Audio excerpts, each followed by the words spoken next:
Oh, hello. Hi, good morning, whatever it is. And a skeleton just died right in front of me. Awesome. Hey, what's up?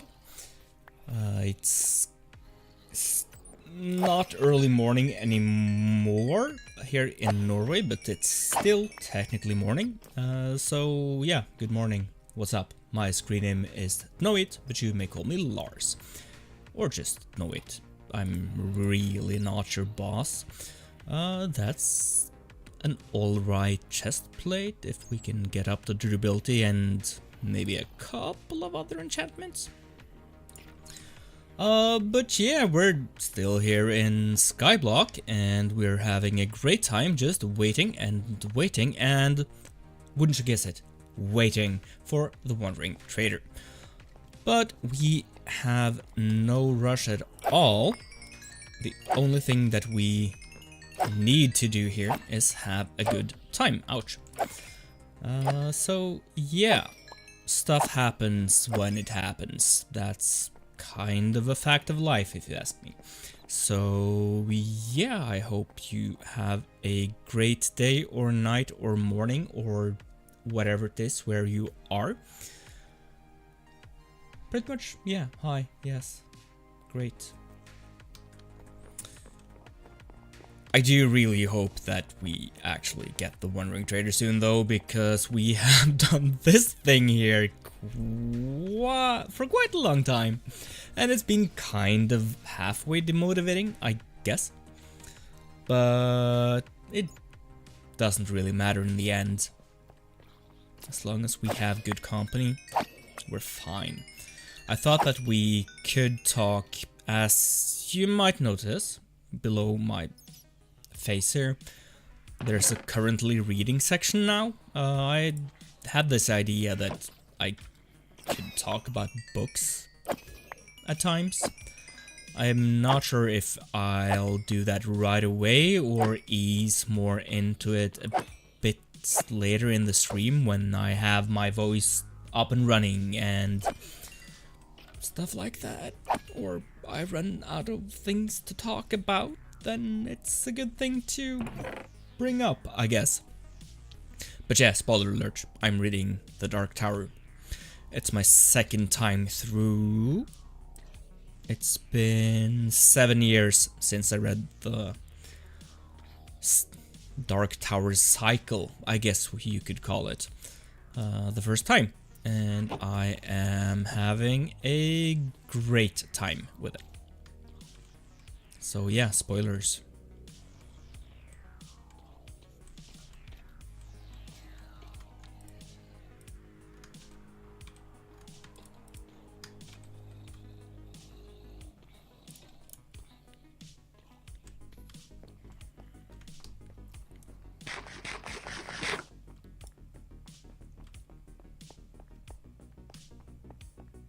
I do have sound, right?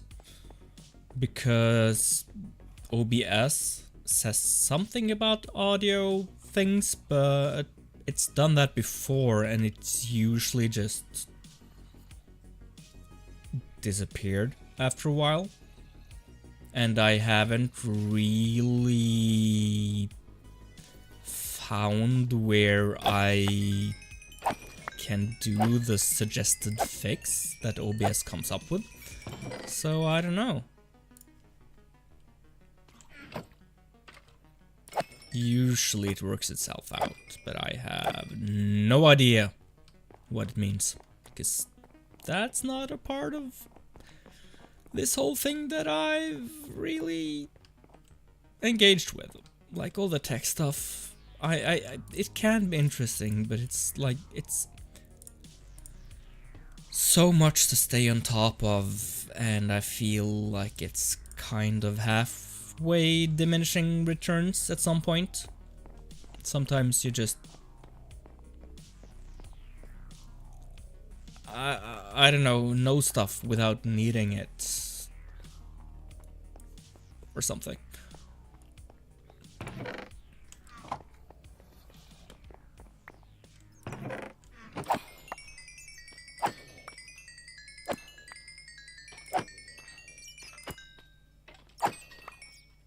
But of course, the more you know, the better, and the faster you can fix stuff, if there's stuff to fix. I guess.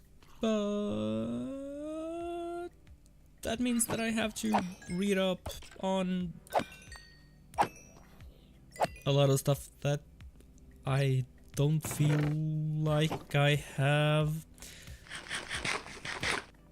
any... Like, there is so much... There's so much tech stuff that I feel that I don't know, so for me to go into reading, like, here's how you fix this thing, or here's how you fix this thing, I don't even know where to start. And when they tell me where to start, I don't know where that place is, because they use some sort of lingo that is lost to me. I don't know.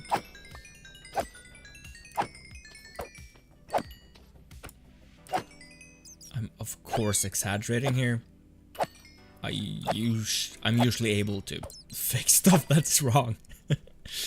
And I need more swords. Sup? I'm pretty alright today. I did get lost on my phone for a bit there, but I managed to wrangle myself out of it. So happy with that. I was able to get online and stream. That's good. What about you? How's your day or night, I guess it's for you?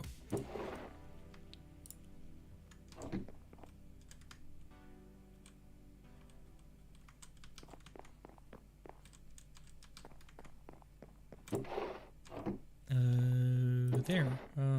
I have no room for this guy.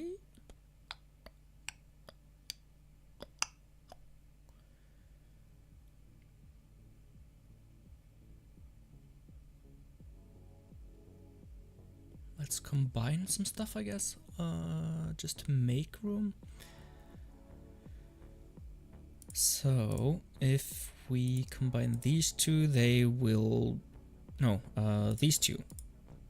They will make Unbreaking 2, which we can combine into Unbreaking 3. It's morning, 1:50 a.m. It's not morning, it's the middle of the night. Pretty good, playing Pokemon. Yeah, I saw in the Discord that you're shiny hunting or something. That's fun.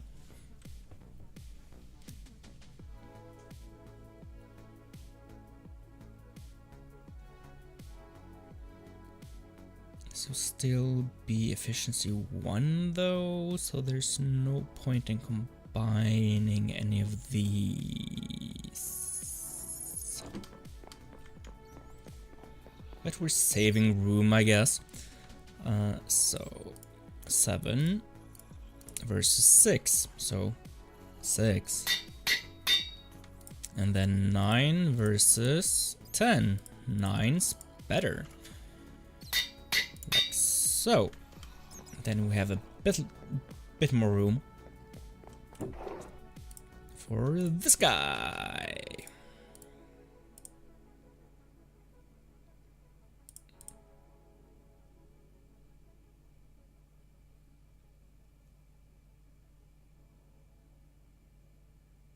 And breaking 4 is not a thing, right? I think I talked about this last time too. But it only goes up to Unbreaking 3, right? Trying to complete a Pokédex, living Pokédex. That'll take a while. Then I'm trying to switch all the mons with shinies after. You have your work. What's the expression? You have some work ahead of you, that you can say that, but you have your work. Whatever, doesn't matter. Good luck is what matters, because that sounds like something I could decide to do and then just get so overwhelmed. Because yeah, sure, I'll make a living Pokédex. Great, that's how many Pokemon now?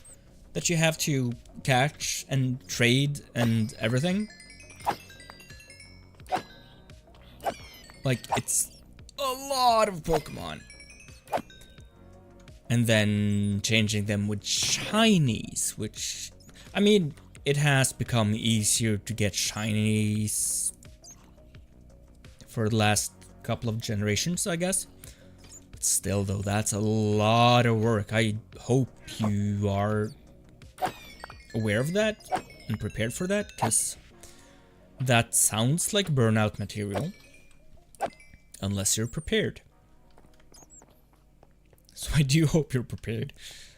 Trader though. Where's the trader? I would like the trader. And Pallet's 400 with Scarlet Violet. Still, that's a lot of Pokemon. It is.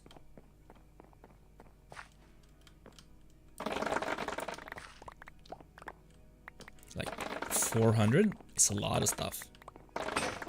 Like, have you seen that photo? I have no idea how to even start finding it. It might just have been a random Reddit post back in the day. But I once saw a photo that really made it clear to me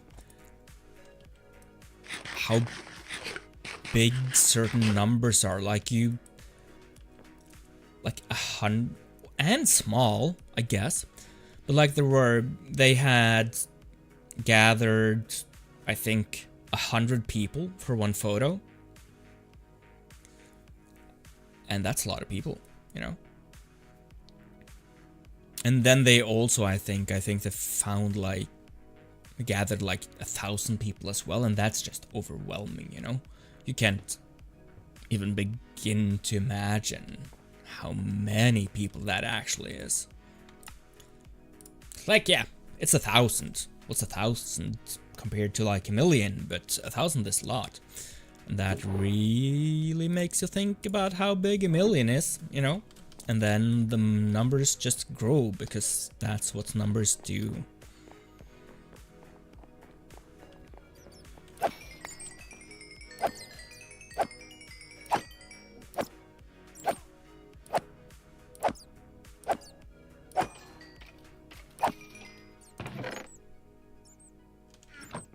But yeah, as long as you have like a plan and you're prepared for the grind, then of course you're gonna make it.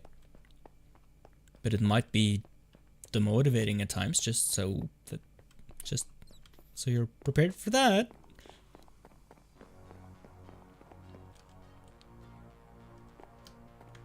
I don't need to have a potato in my inventory, do I? Probably should just make some more swords while we're at it, because we will need more swords eventually. So let's do something like that, and then yeah.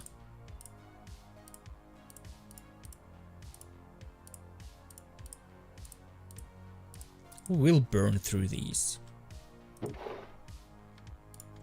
That's a fact.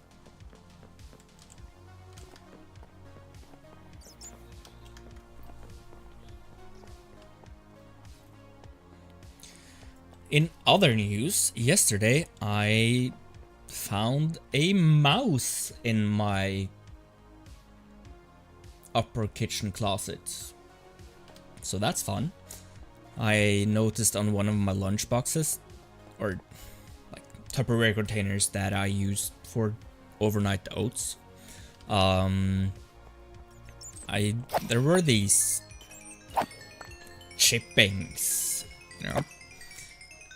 And I thought that either it's just bad plastic in the Tupperware container, which wouldn't surprise me that much, you know, or mouse stuff.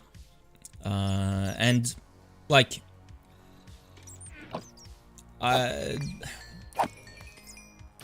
there are the house that I live in isn't like, yeah, mouse.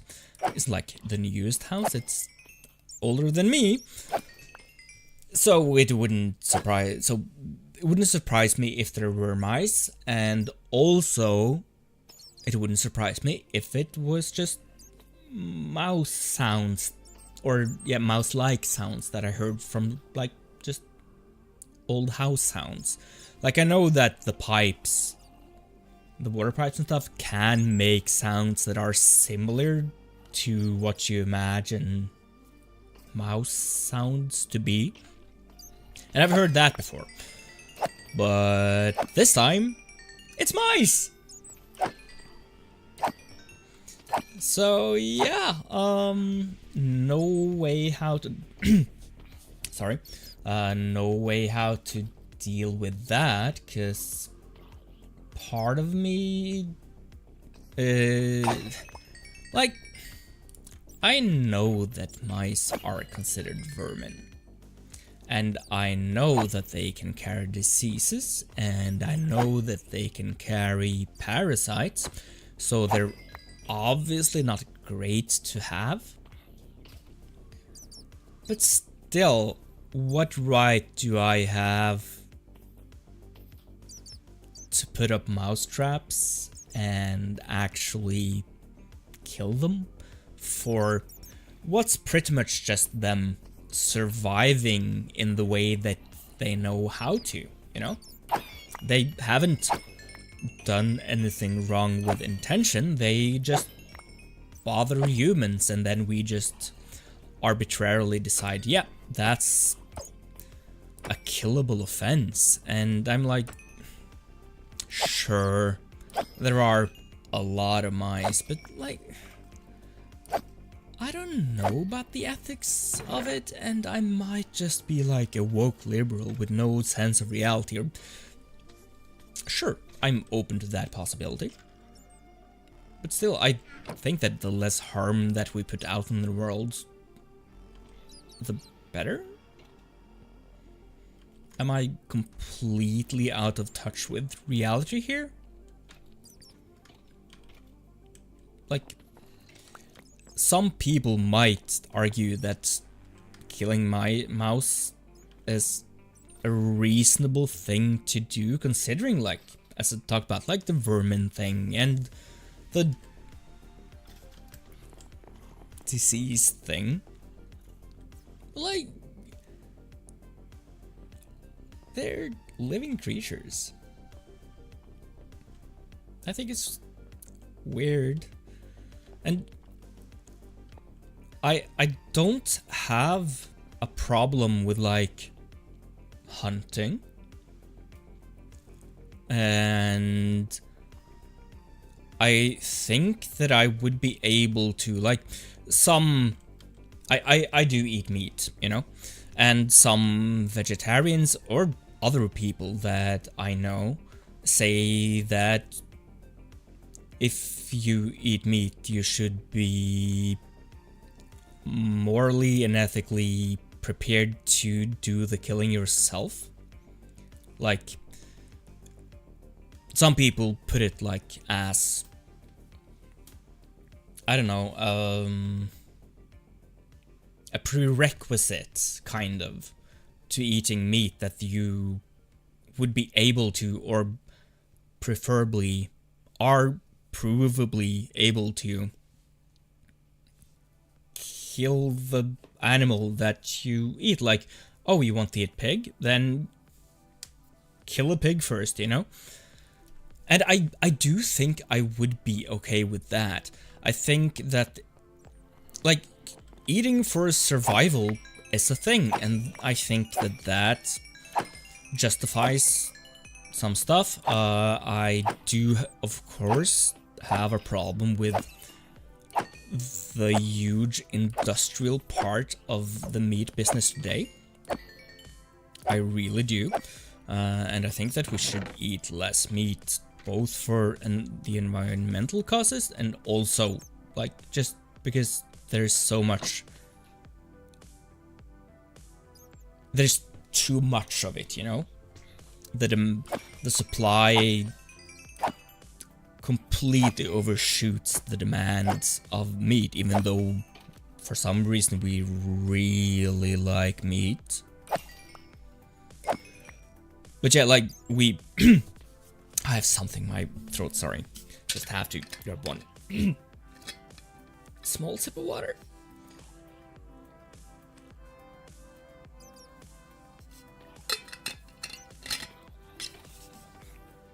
Like, we throw away a lot of meat and other foods, you know?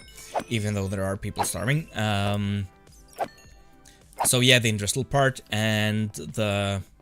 Well, dehumanization is the wrong word here, since there aren't humans that we're talking about. There's innocent animals. But yeah, like, when we make those animals just things that we arbitrarily kill just so that we can fill up the aisles in the grocery store, you know? That becomes a problem. But like hunting and just having farm animals or something and killing them for their meat after they've given us like whatever, this or that, or yeah, no problem with that. And that brings me kind of back to the mouse thing that I started with. Like, it feels needless. Of course I won't eat the mouse after the mouse trap kills it. I will just dispose of it. And I don't know, I some part of me just tells me that I don't have the right to do that. I don't have the right to take the life of a mouse just because it does its best to survive in this eternal cycle of despair, this samsara that we call life, you know? So yeah, I don't know, I'm just taking this mouse thing way too seriously. And like, it's vermin. I should get rid of it. But still though, it's... What did it do except like gnaw on my plastic containers and poop? Because like, it's a mouse. That's what it does, you know? Just trying to do mouse stuff. And I certainly don't want to be killed just because I do human stuff, you know? I think it's a moral conundrum that I am putting way too much thought and energy into deciding on. But I think those kinds of like thought experiments and ethical challenges, I think it's fun. Let's see here. This go-goat is so annoying. Go-goats usually are, aren't they? I can't... Let me just Google that one real quick. Because I can't like... Oh yeah, it's that one. Yeah, super annoying dude. Super annoying dude, this guy.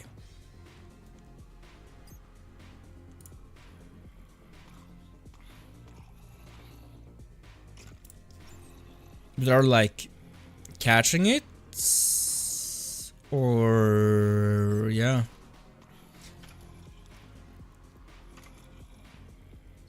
Because like, I'm guessing Skiddo is a bit easier to manage, but I'm guessing you want one shiny Skiddo and one shiny Go-Goat or something.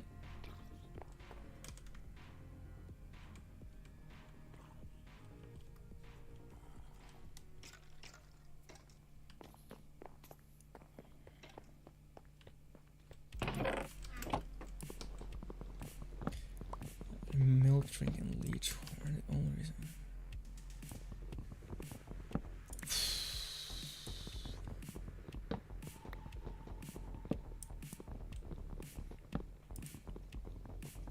Well, they got it. And it kind of... Does it feel sweeter? since you know it was so annoying to catch, does it feel sweeter to actually have it now?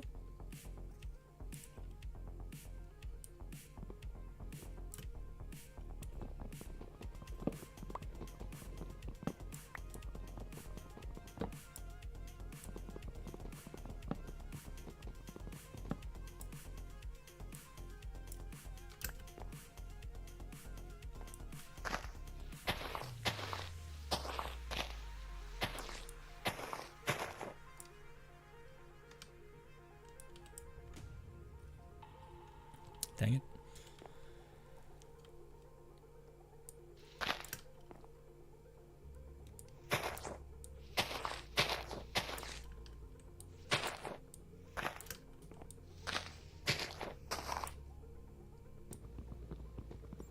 What's up, yay course?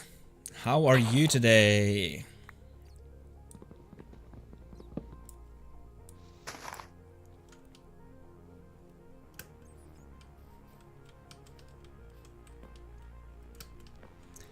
So, just like for...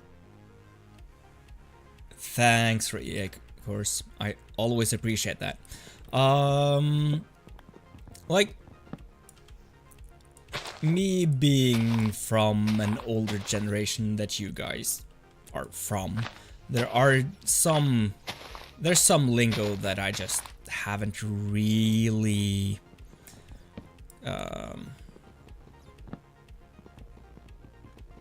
I haven't really tried to connect with in the same way that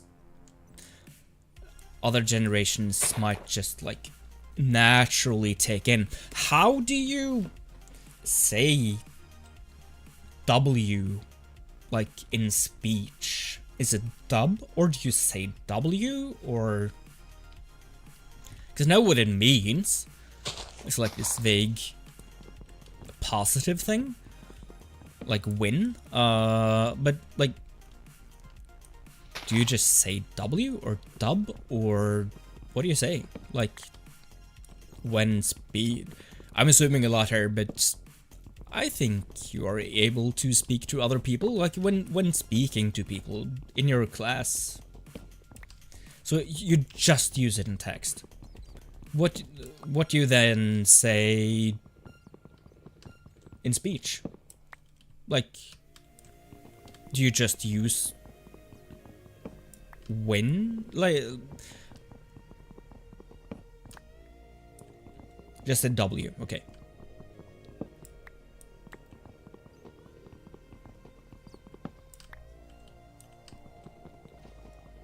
I think W is such a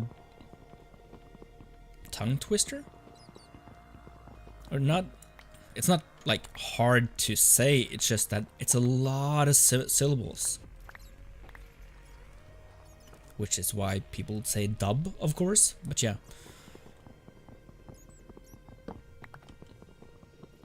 and it's not better in Norwegian either. So bus here, see you, I'll watch it late. I appreciate it. Have a great time at school. You can say both dub and W, just depends on what you want to say. So in what, like, settings would you say dub, and what settings would you say W? Is like, is W the formal word and dub what you say with friends, or?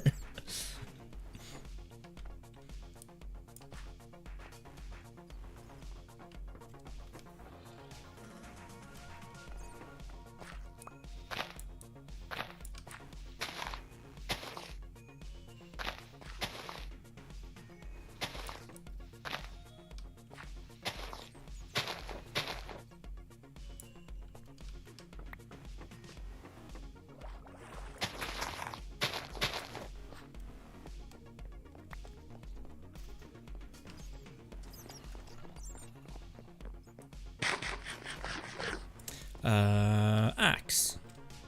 I need another axe. So let's make one of those, I guess. Or several. Why did I?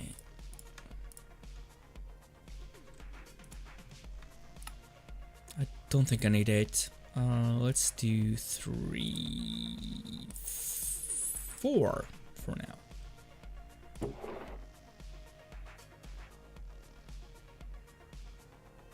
Stick in that one, yes. Brain just turned off for a second there. Any traders? Nope.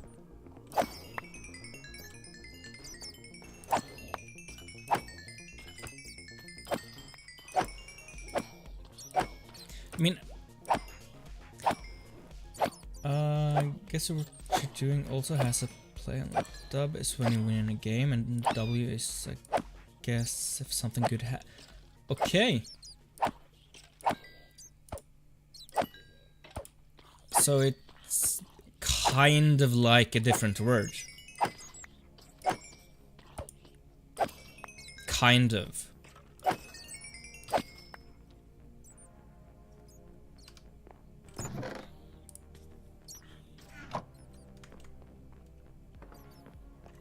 Like it, obviously W or W and dub are different words, but they have some sort of different meaning, even though it kind of means the same. The context is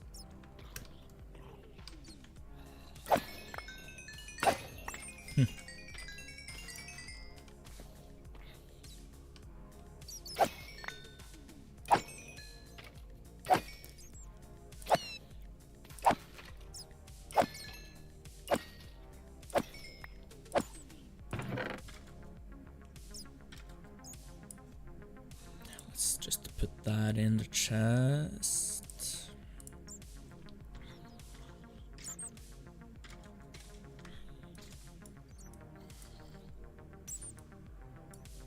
Didn't I just empty this out?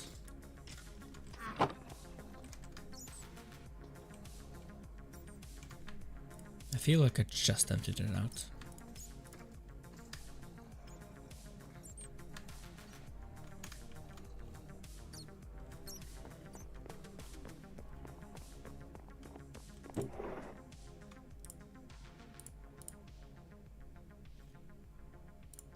Let's combine these two.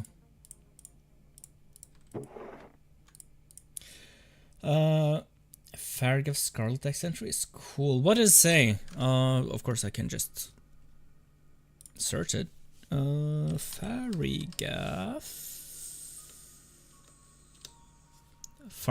sorry.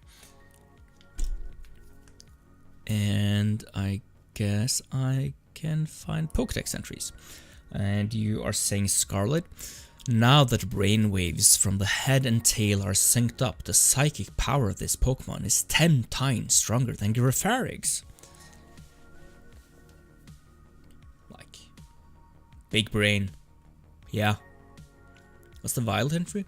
The hardened head from the tail protects the head of the main body, as Farigiraf whips its long neck around to headbutt enemies. Much more physical stuff in Violet than Scarlet. Is that a theme, or is it just for... like, what does it say about the Dunsparce, and what does it say about Clodsire? Let's find this out. So...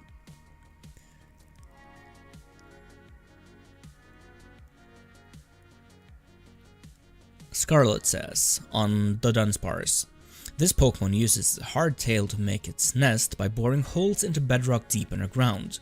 The nest can reach lengths of over 6 miles. And Violet is... it drives enemies out of its nest by sucking in enough air to fill its long, narrow lungs, then releasing the air in an intense blast. Okay, so I feel like for those two, at least, like Violet has more about how it attacks and deals with other Pokemon, I guess. While Violet is more, this is the Pokemon and how it lives. So let's check with Clodsire as well then. Okay, this one breaks the pattern. Scarlet. When attacked, this Pokemon will retaliate by sticking thick spines out from its body. It's a risky move that puts everything on the line. And Violet is... It lives at the bottom of ponds and swamps. It will carry Wooper on its back and ferry them across water from one shore to the other. So, yeah, here it's Scarlet. That's the more aggressive, I guess, description. So it's not like a consistent theme in the different Pokédex entries. And still no wandering trader.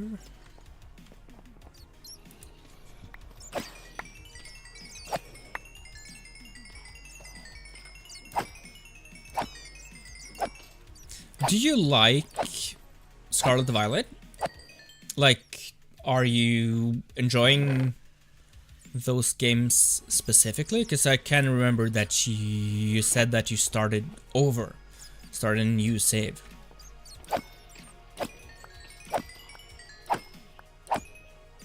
Or is it more like, how many other Pokemon games have you played?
The game is cool. It's the first time I played a Pokemon game because I'm broke, but I want to get the Arceus game. Ooh, yeah, the Arceus game, I really like that one.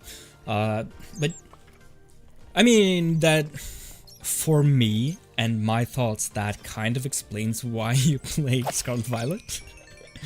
Because, you know, I've played Pokemon since Pokemon Yellow, you know? So, for a long time. And I haven't finished, but I've played every mainline Pokemon game. Jumpluff Sentry is so sad, okay. So what's Jumpluff Sentry?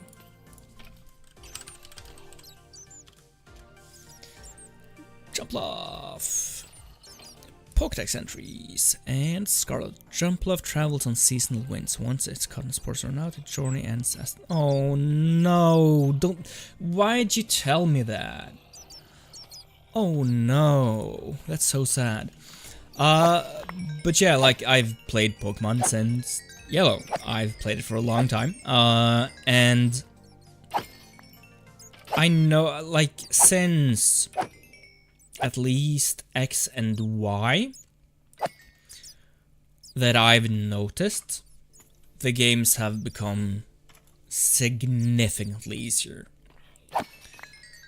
Like in X and Y, they introduced that XP all thing that, like, yeah, all the Pokemon get in your party get experience when you defeat a Pokemon. And it makes for easier leveling, and I was fine with it, really. I did not have any problem with that at all, and I kind of still don't. But, and I of course know that they don't make Pokemon games for adults, you know? they are kids games. But in the earlier entries, I felt like there was still stuff for the people like me in them, you know? Because it is a game series with a serious history. And there are a lot of people my age and even older, I guess, who still love Pokemon. But Scarlet Violet, I think... Yeah, I played Scarlet as well. So we're the same that way. Scarlet Violet, that was the first Pokemon game where I just, by playing it, I just got this feeling like they don't make them for me anymore. This is not for me. It was kind of like the Pokemon Company, or Game Freak, as I like to call them, since that was what they were named for such a long time. I feel like they have kind of given me permission not to play Pokemon games anymore, if that makes sense. Early Pokemon, from what I know, is so hard, like Blue chose the effective, like the type that beats yours. Is that what you mean? Cause yeah, and honestly, I like that. I think it's sad that they changed that, cause part of, I mean, sure, as a grown man, it's hard for me to truly connect with generations younger, so much younger than me, you know? Like, I can't even imagine, like I have no clue how old or young kids are when playing their first Pokemon game these days. Like, I have no idea. Like, do they start at 10 or 8 or 6 or 4? Look, I have no idea.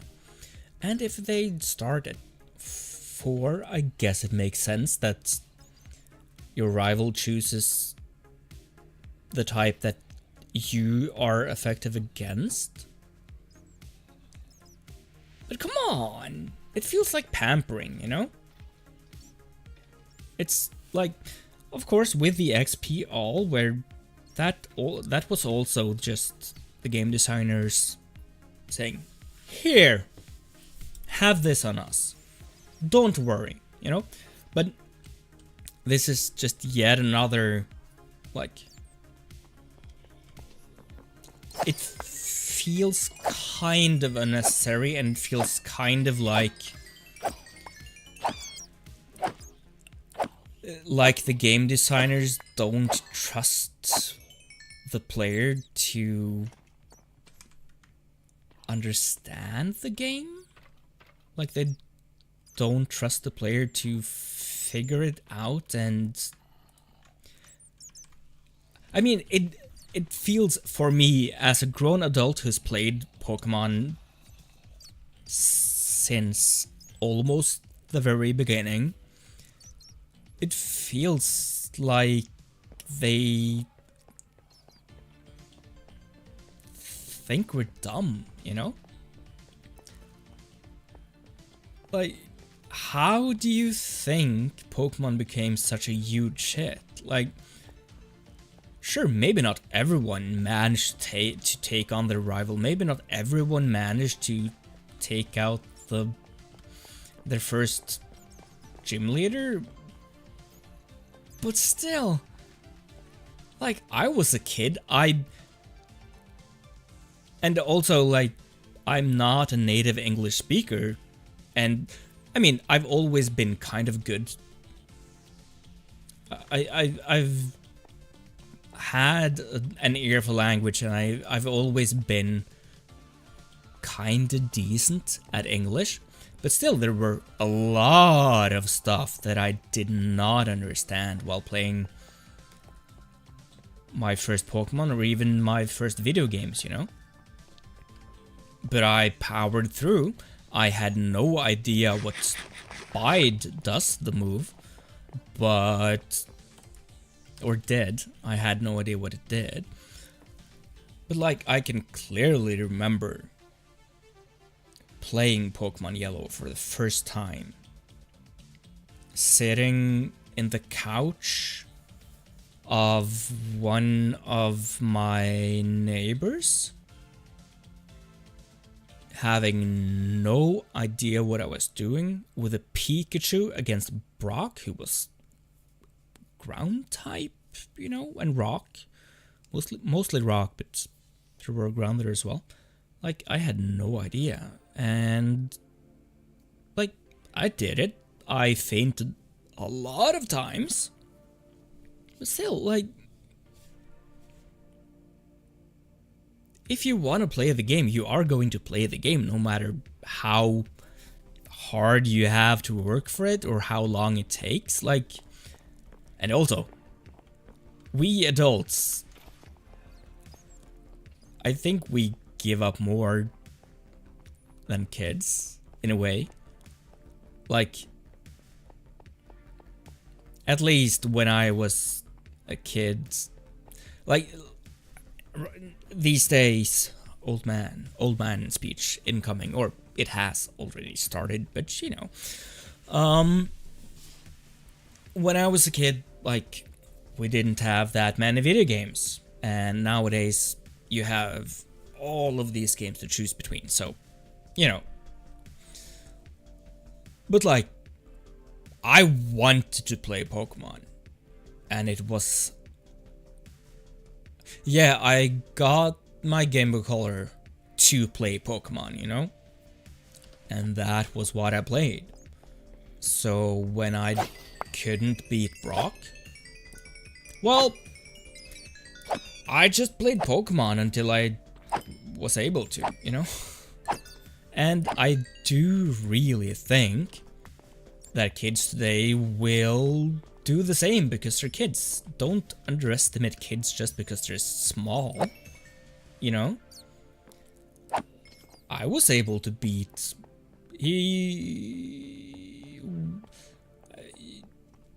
Blue, Gary. I called him Gary, and that was the option in Yellow.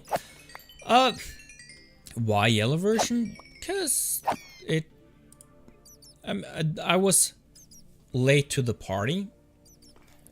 And also, like... that was the new game when I felt the need to try out Pokemon, you know? And also, it was kind of cool having Pikachu following you, you know. But yeah, like, I think that by doing all of these things, like, the XP all thing, I get it. And I don't really have a problem with it. Because after a while, leveling your entire party, it becomes a chore, you know. But I think the change from your rival choosing the type that beats you to the rival choosing the type that you beat, I think that's just like such a fundamental change. And it shows a lack of trust in the player.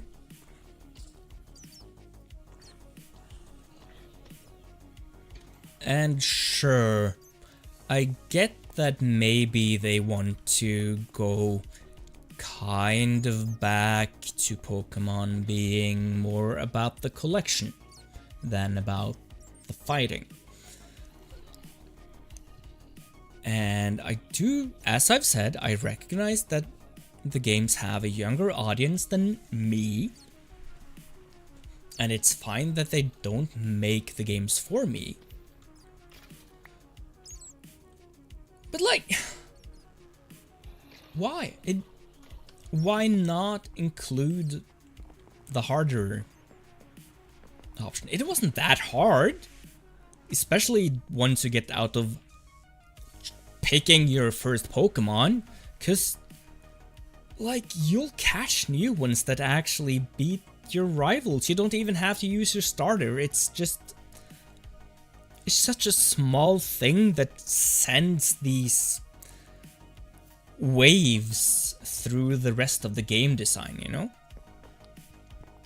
And yeah, I think it's disrespectful to the player, kind of. I don't know, but I do know that, yeah, they do not make them for me anymore, and that's fine. And I can sit here and be an angry old man for the producers of kids' games to make games cooler for kids, but you know.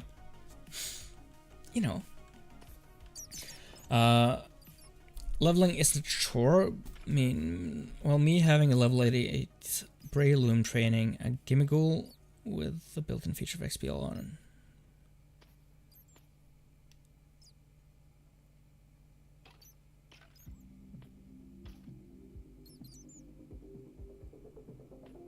Oh yeah, it's not like I mean, you meant meanwhile.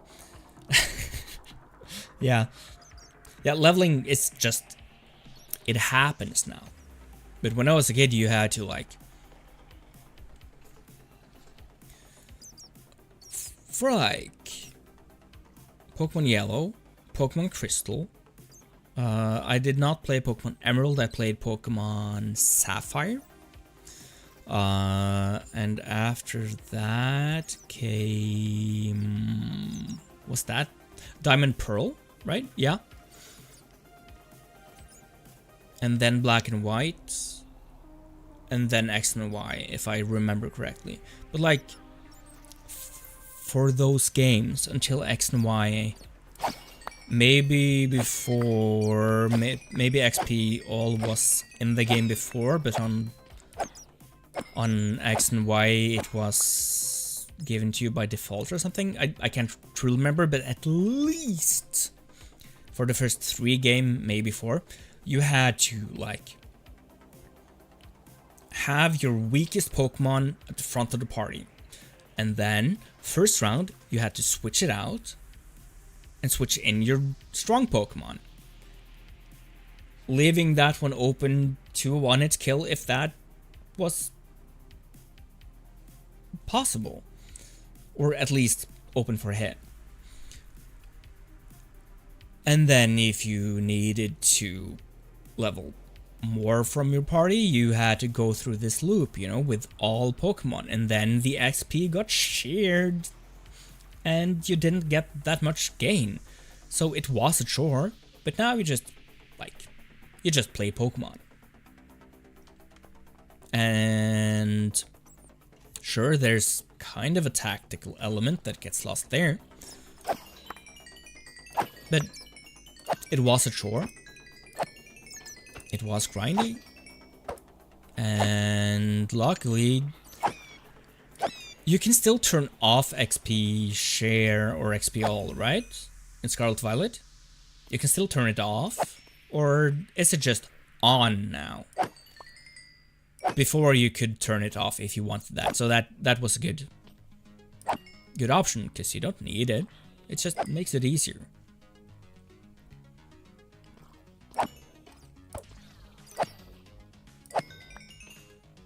But like, the rival choosing the other starter, it's such a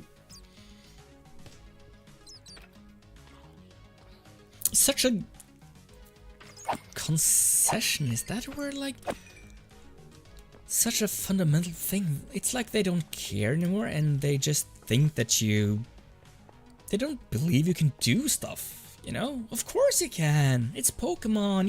It's rock, paper, scissors. You get it. Built in, you can't turn it off. Like, that's also, yeah. As I was saying, Scarlet Violet, that's the game that just, yeah, not for me anymore.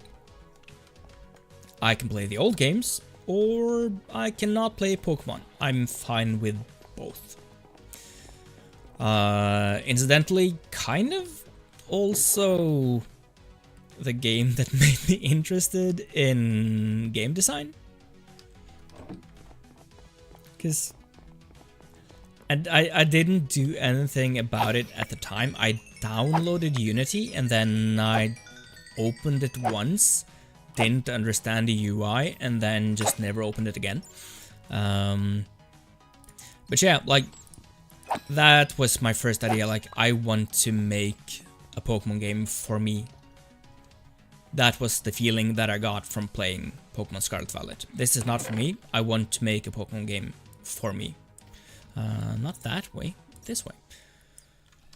Of course, I never did that, and I don't really think I will do it either, because I don't really like have this clear vision. Maybe someday in the future.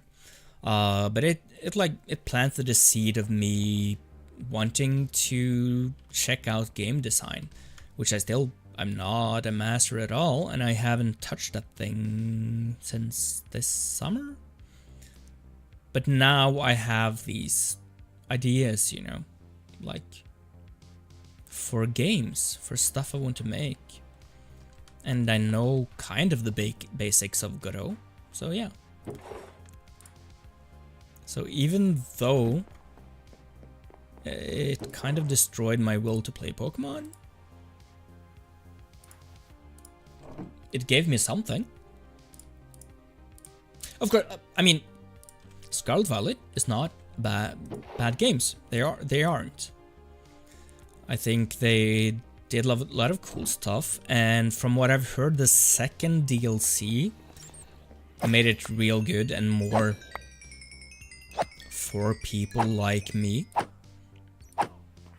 But I kind of don't want to pay for a DLC just to be able to enjoy a game that I put behind me for so long ago, you know? Like, I've made my peace with Pokemon not being for me anymore.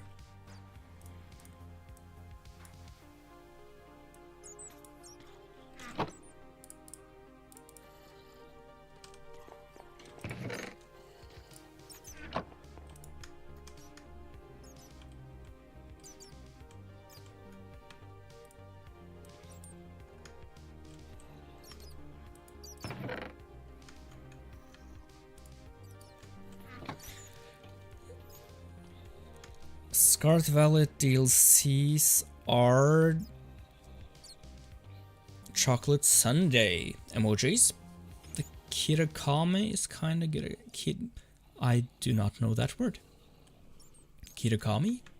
What's Kirakami? I'm out of the loop.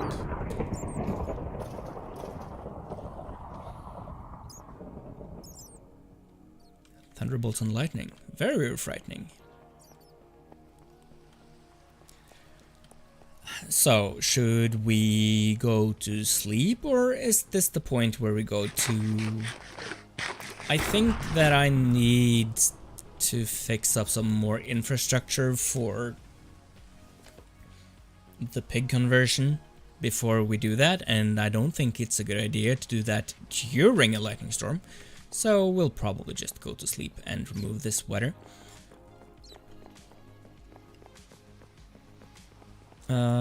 Kirakami is the first one. That's the one with the bears, right? The punchy bears and the kicky bears or whatever.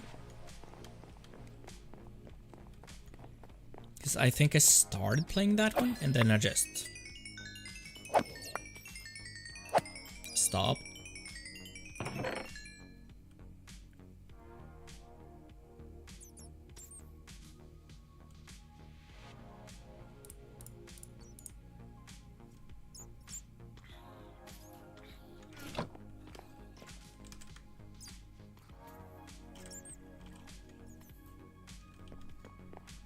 Wait, I have no pants on.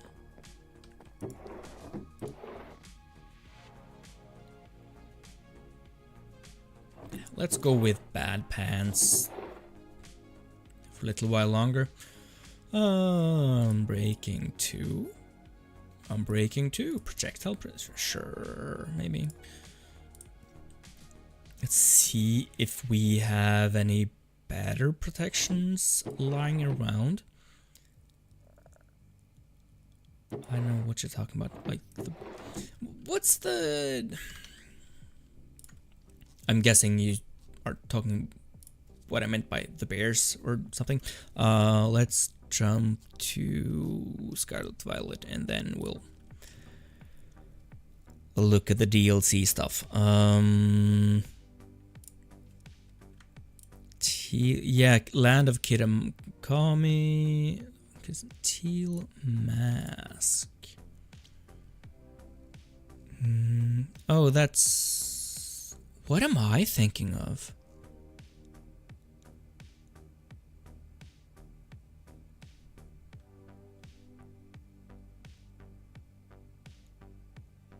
Wait, am I thinking of an earlier game?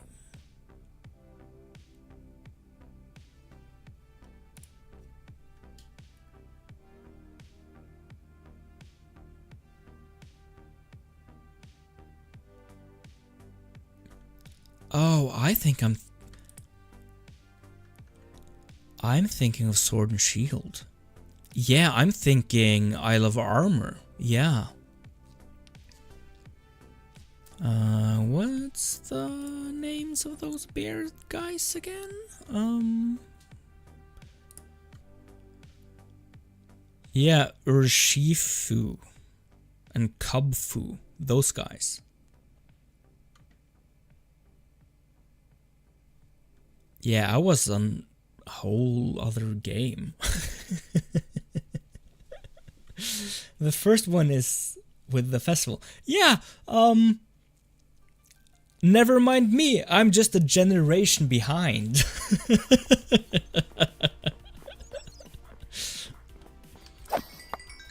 Yeah, I never even looked at the DLC for Scarlet Violet. Yeah, nope. Never mind me. No idea what I'm talking about.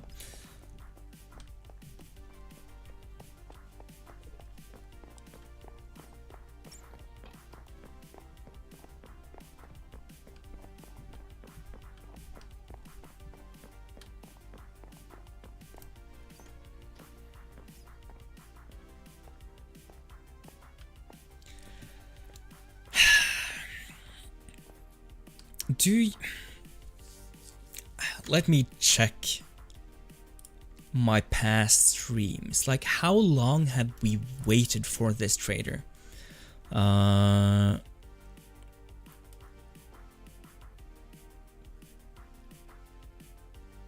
So we started actually waiting for the trader on September 26th. Since then, I have streamed 1, 2, 3, 4, 5, 6, 7. This is the 8th stream since then. And we have been going for at least 2 hours on each one. Most are closer to 3, with one 6-hour stream in between there. And since then, we have seen the trader once, and he didn't have anything that we needed. Like, how? Where's the trader? I mean, isn't the trader supposed to be here by now? I mean, what? Where's... How? I don't get it. I do not get it. Let's do some basic. So let's say 3 hours, even though it's 2:46. 3 plus 2 plus, let's say 6 plus 2 plus 3.5 plus 3 plus 2.5. That's 22 hours. It's almost a day in game. Like,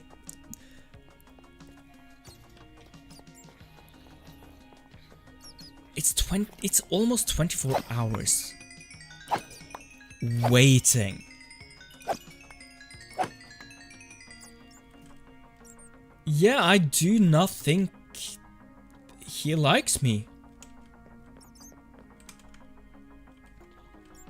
I mean, I think our first trader was on the roof here when I built that thing.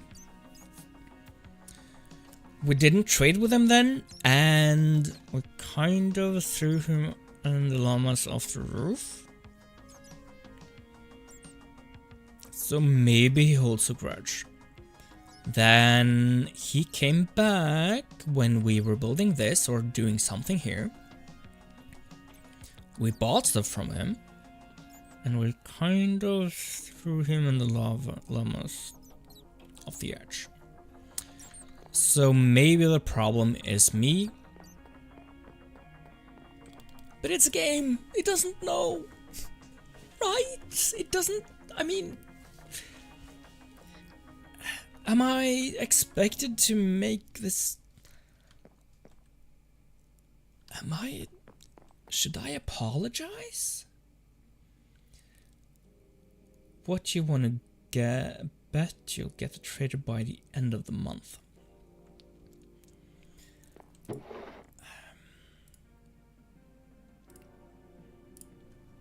I'm not a betting man. But like,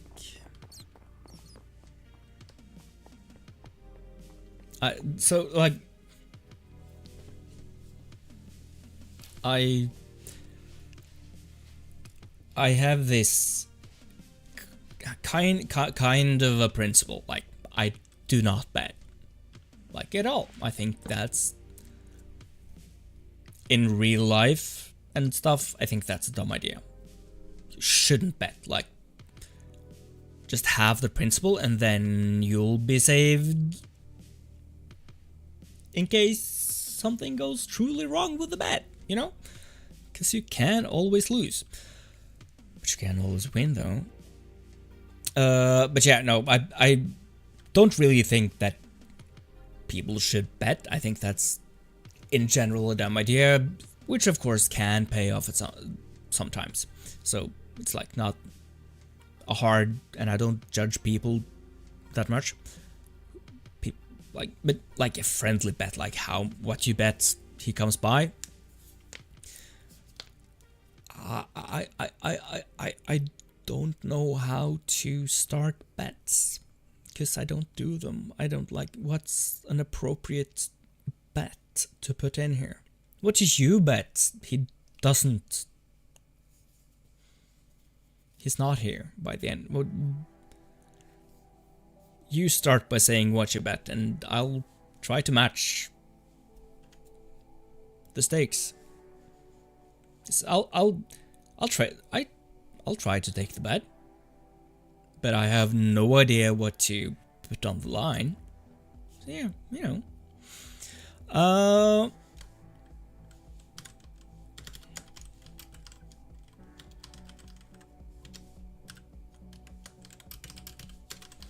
Truly sorry for pushing you and your llamas.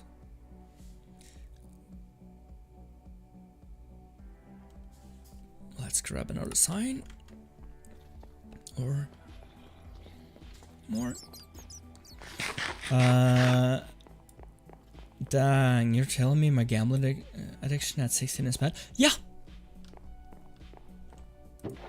Actually, yeah. I'm telling you that. For sure, I'm telling you that. That's not a good thing at all. Addiction is not something you can always it's not a moral thing. Addiction, it's a disease. It's real. I'm not saying the addiction part is a bad idea. You know what I mean. But nothing good will come of a gambling addiction. Nothing good will truly come of addictions in general. You could argue that coffee addiction is, if not good for you, not detrimental to you. But that, of course, depends on you, because everyone's bodies are different. But in general, from what I understand, coffee is the best drug that we have. Like, caffeine, just helpful. There are some minor side effects like heart rate stuff, so if you have something with your heart, maybe not. Sleep stuff, so maybe not drink it that late. And like other small stuff, like you get a weird tummy sometimes. Like in general, it's just performance enhancing. It helps you, that's it. But like other addictions, not really that great for you. Like, video game addiction is not good, even though video games are fun and it doesn't harm your body actively, but it's not good for your body and it's not good for your social life, which is detrimental to your mental health. So, yeah, I'm just saying obvious stuff.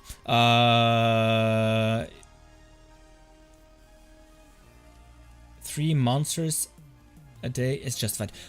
That's a different thing. First of all, with or without sugar? Is it light monster or straight up monster? What did I write here? Pushing you and llamas off of different heights and off into the void. It was wrong of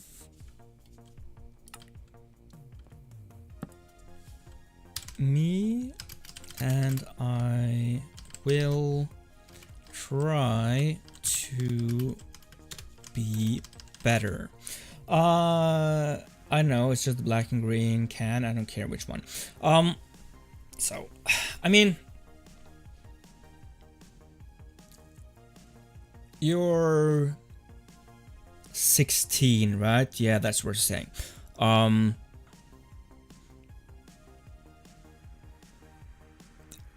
As I've said a couple of times, I am not a medical professional. So do not take my words and opinions and the things that I believe are facts, don't take them at face value. Always check with your doctor if you think you have an issue or something.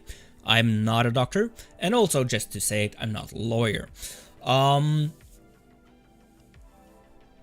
I think I started drinking coffee at like 16. I think so. I think that I might be wrong here, just so that we're clear. I think like 16 is usually the age where caffeine in larger doses start getting not bad for you.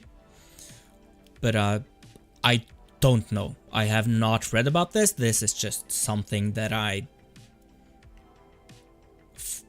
believe for some reason or another. It might be just because I started drinking coffee at that age. It might be because that's the age you usually start selling. That's changed since I was a kid, but like you were able to drink energy drinks from around 16.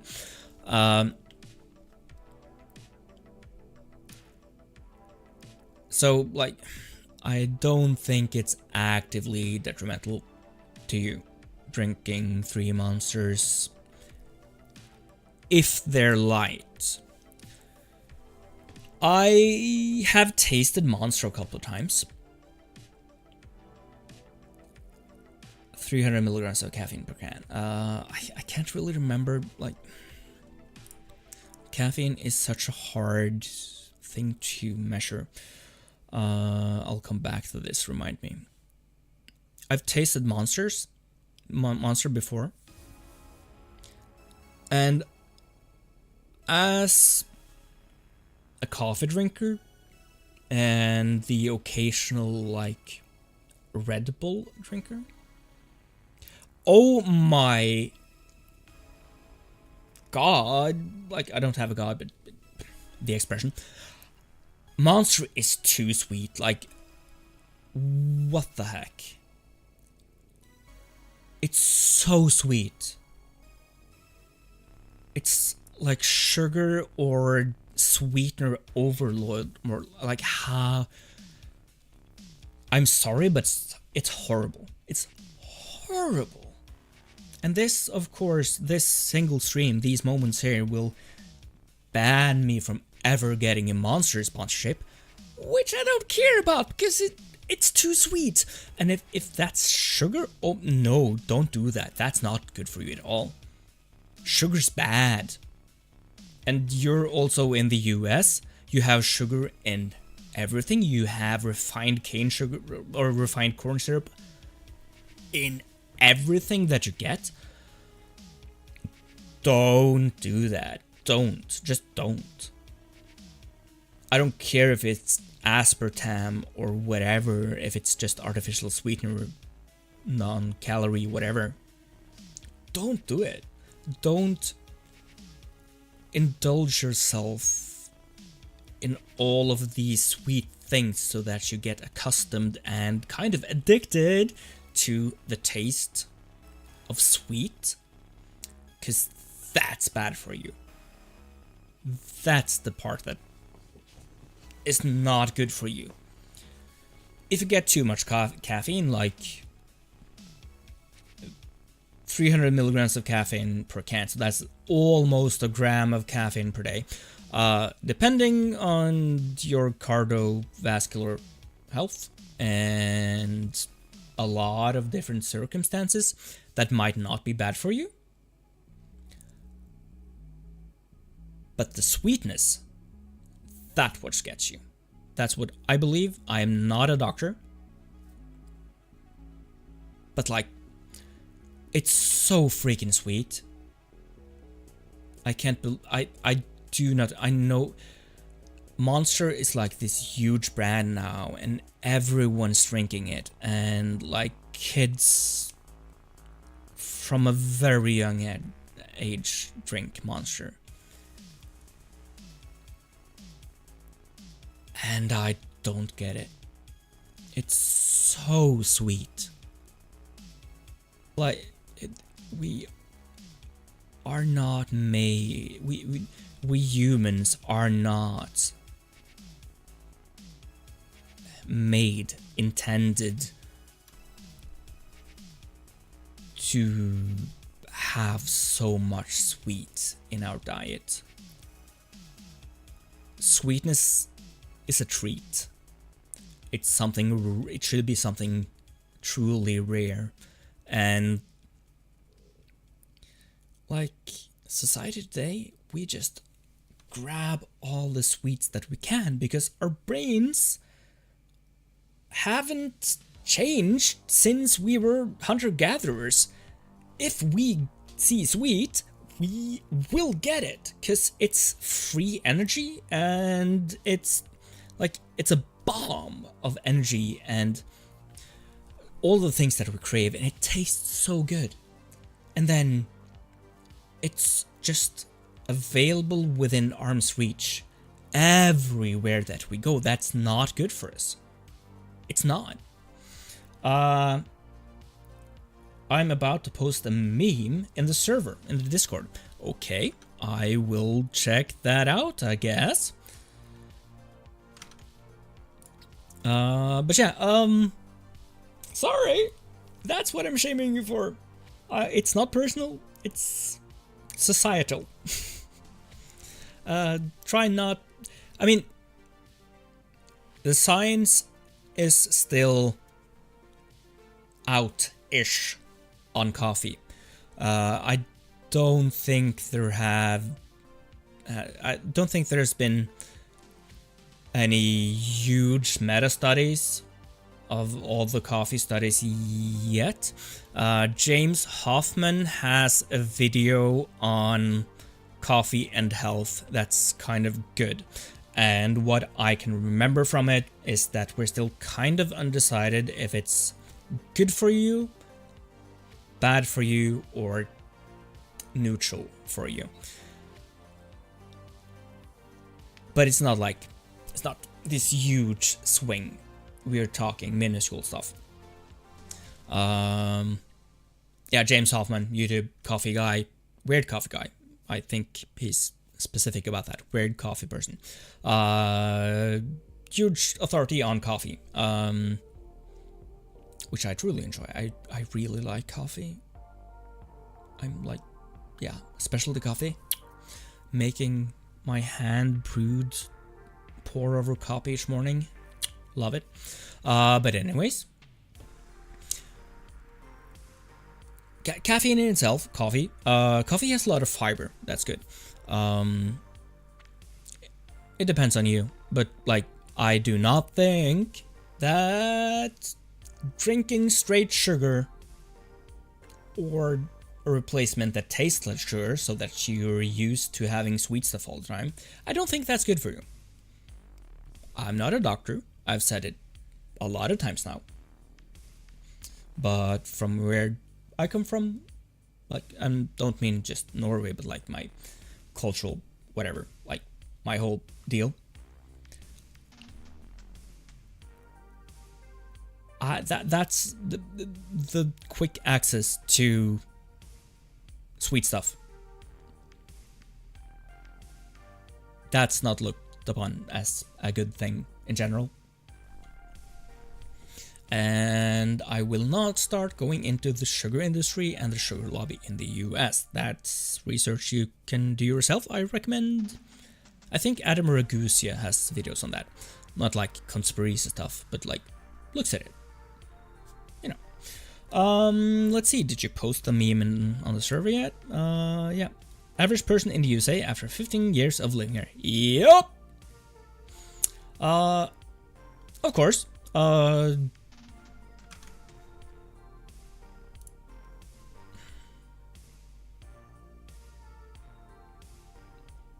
If you have a problem with weight, like if you're overweight or whatever, there are a lot of reasons for it.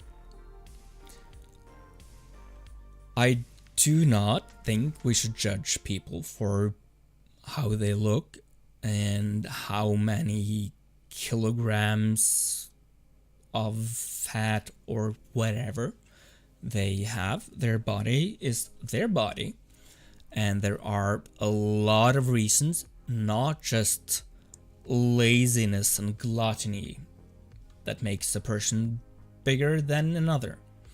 There are both physical medical reasons for people to gain more fat than others, and there are mental reasons for why it's hard to lose weight. It's a complex issue that I haven't read up on, but I don't think it helps to shame people for their bodies, because there's so much happening that we as other people than the people who are living that life that we don't get. But Still, not a moral thing here. Just sugar will make your body grow, let's say, because you will get so much more energy than you need, so the energy will get stored in fat. That's what the body does with excess sugar. And yeah, there's a lot of, I guess, hidden sugar in the US because of the high fructose corn syrup that you guys put in everything, and the political lobbies for the sugar industry are huge and powerful. So yeah, it's a problem, especially in the US and other countries. And yeah. I see it here in Norway as well. It's not as big, and it's not as prevalent. Like, we don't use high fructose corn syrup for most stuff.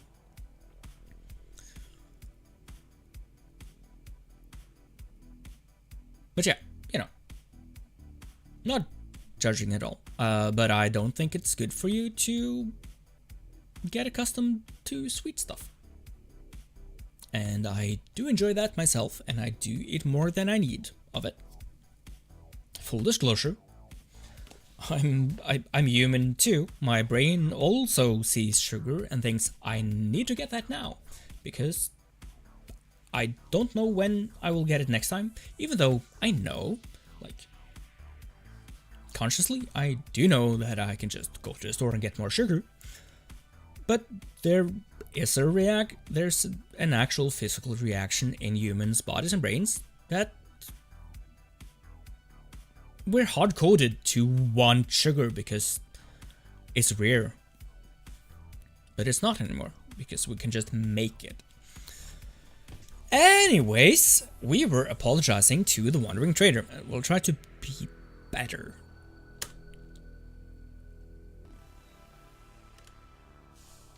I hope we can talk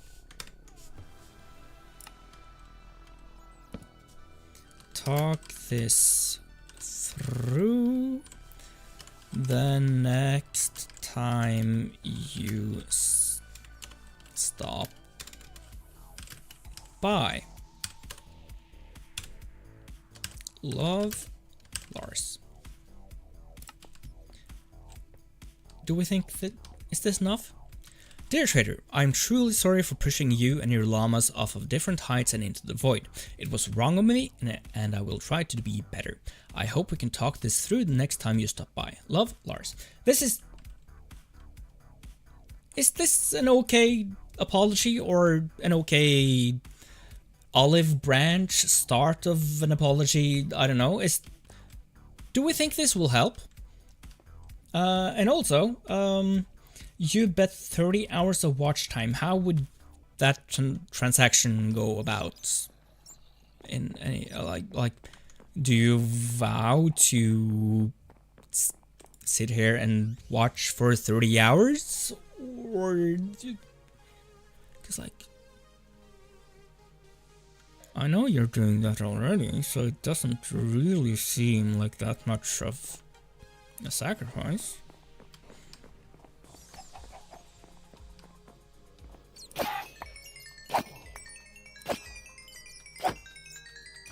Oh! Stop it. Thorns is cheating? Stop it.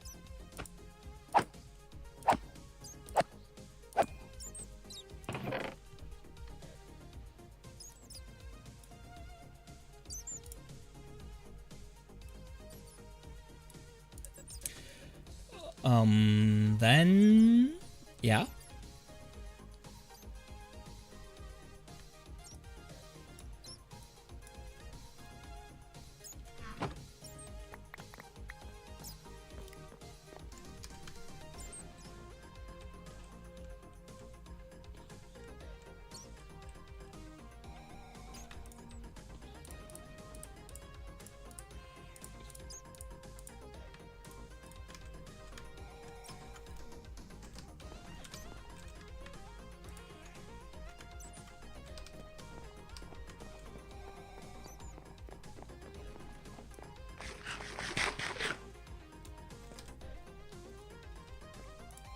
I always like think that I have to stop being so opinionated, but I don't think I'm able to. Let's see. 100 hours of watch time and naming a Pokemon after you and or a page with your name. A page is 30 mons. Wow. I'm fine with just naming one Pokemon after me. I feel like the page thing is kind of feels weird. Feels like, you know, that's getting to the weird part of, I don't know, fandom. Of course, I understand that you probably don't mean it like that. Cause like, it's a bet. It's not like you just doing that by yourself, so it's part of the game, kind of. But like, it's just, what if somebody sees it? No, don't do that. One Pokemon is enough. 100 hours of watch time and a Pokemon named after me. That's good enough. But what's my how do I answer to this? Like, what what do you want in return? What how do I take up that bet? Sorry, just got a message or a text from my dad.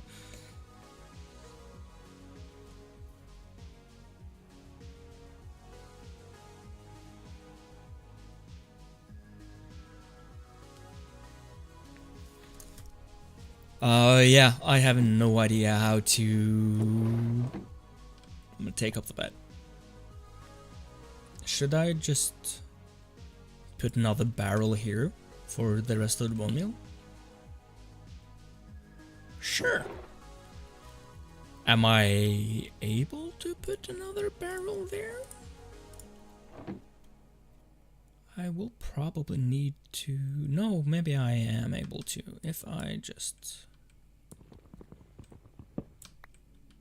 was even able to catch that thing. So barrel.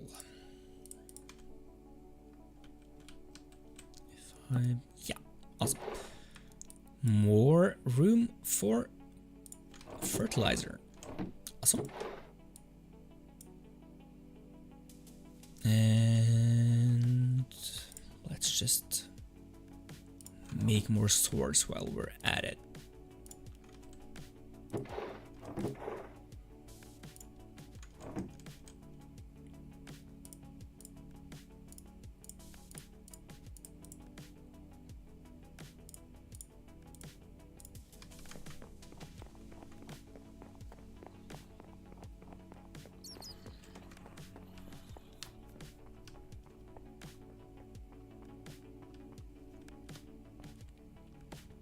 It's good, right? The apology. I think it's good. All I want is a role on the server with the name of it being local gambler or local fanboy, and maybe a sign with my name. Oh yeah. Sign on this world. And a server thing. By the end of the month.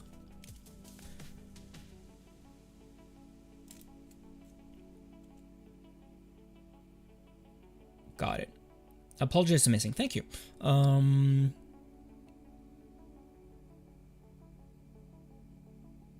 I just hope he reads it, you know?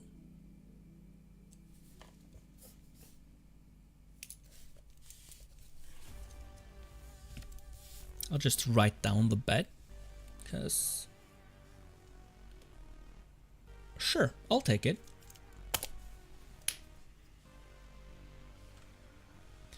Or actually, maybe I'll just screenshot it.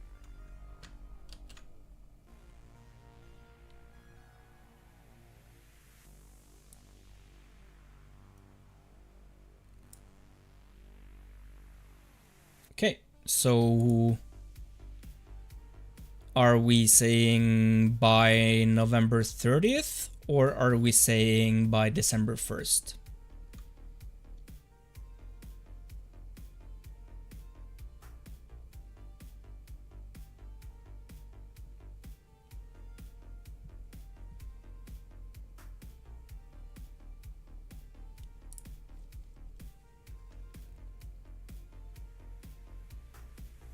For you to win, the trader doesn't come, like, at all. Yeah. And for me to win, he does.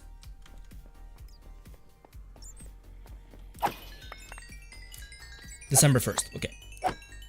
So if we haven't seen him by December 1st, stuff happens. And if he does come by, your stuff happens. Okay, yeah, it's a bet.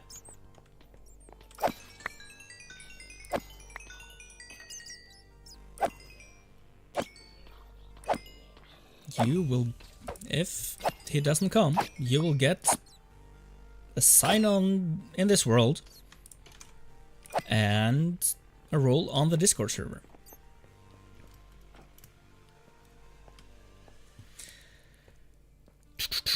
Now let's... I mean, I know how gambling works. I know how betting works. Now there are stakes. Stakes are exciting. They are. And that's how they getcha, you know? That's why people get into gambling. Stakes are fun.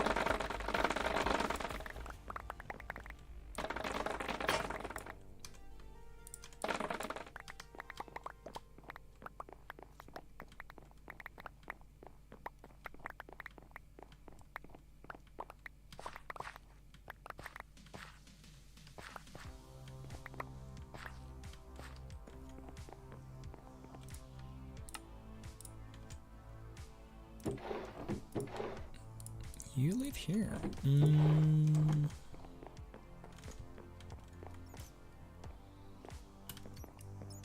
So I really... When is book club? Yeah, good question. Maybe we should do that. 1 minute. Just felt something underneath my foot. It was not a mouse. When is book club? Maybe book club is now. I remembered suddenly that I was planning to try to find some new pants too. But yeah, book club. Do you read anything these days? Or have you read much from before? Just like to get a base.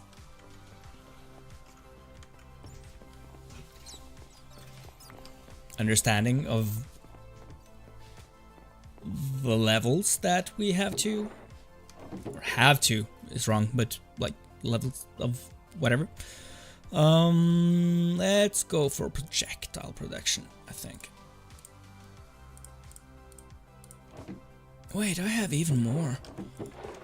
I should have even more. Fire protection, that's boring. Just straight protection, yes! I will take that. So, goodbye to you.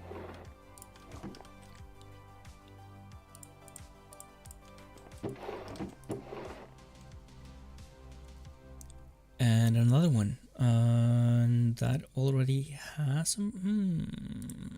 might do some shit. Doesn't really matter. Haven't read the book in like a year. Okay. What book was that? Did you enjoy it?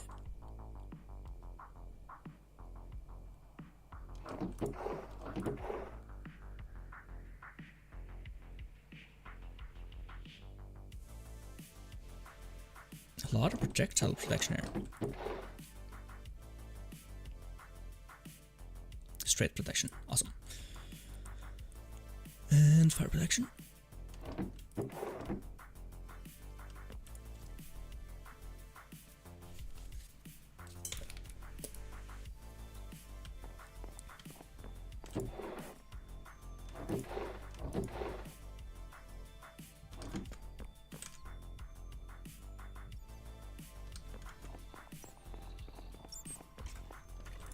Okay, so let's see here. That's 4.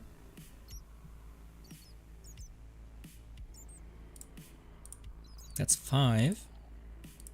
That's 10. Let's do the 4 one. Oh no.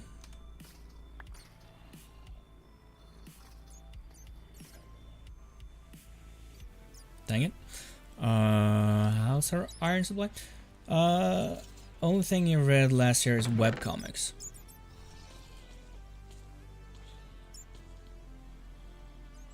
Halfway counts, I guess. We don't have enough for an anvil. Not by a long shot. Let's just use these then. And then maybe at some point we will get enough iron. Another thunderstorm? What? Wow. So yeah, book club. Awesome.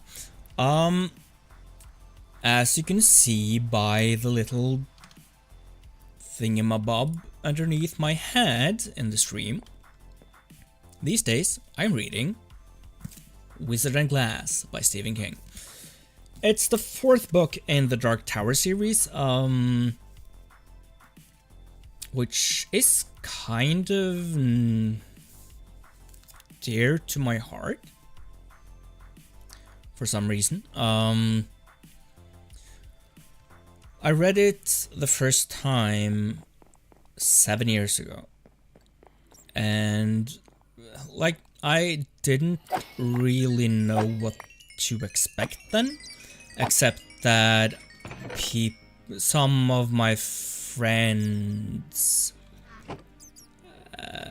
had called it their favorite fantasy series, I think. But I didn't really know much about neither Stephen King or Dark Tower or anything. It was more like on a whim. I saw the book in the bookshop and I picked it up. And that's the first book is The Gunslinger, which he wrote at like 19.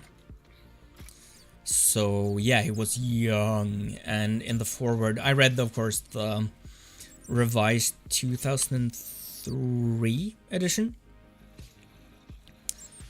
But yeah, I read the book, and in the foreword he wrote about like being 19 and wanting to write for a living and being filled with all these hopes and dreams and ideas, and yeah, and also like being naive. And it's a long time since I read the foreword, but the point is, he wrote about that stuff, and I think it colored my reading of the book, because I remember like The Gunslinger, I remember it as being this rough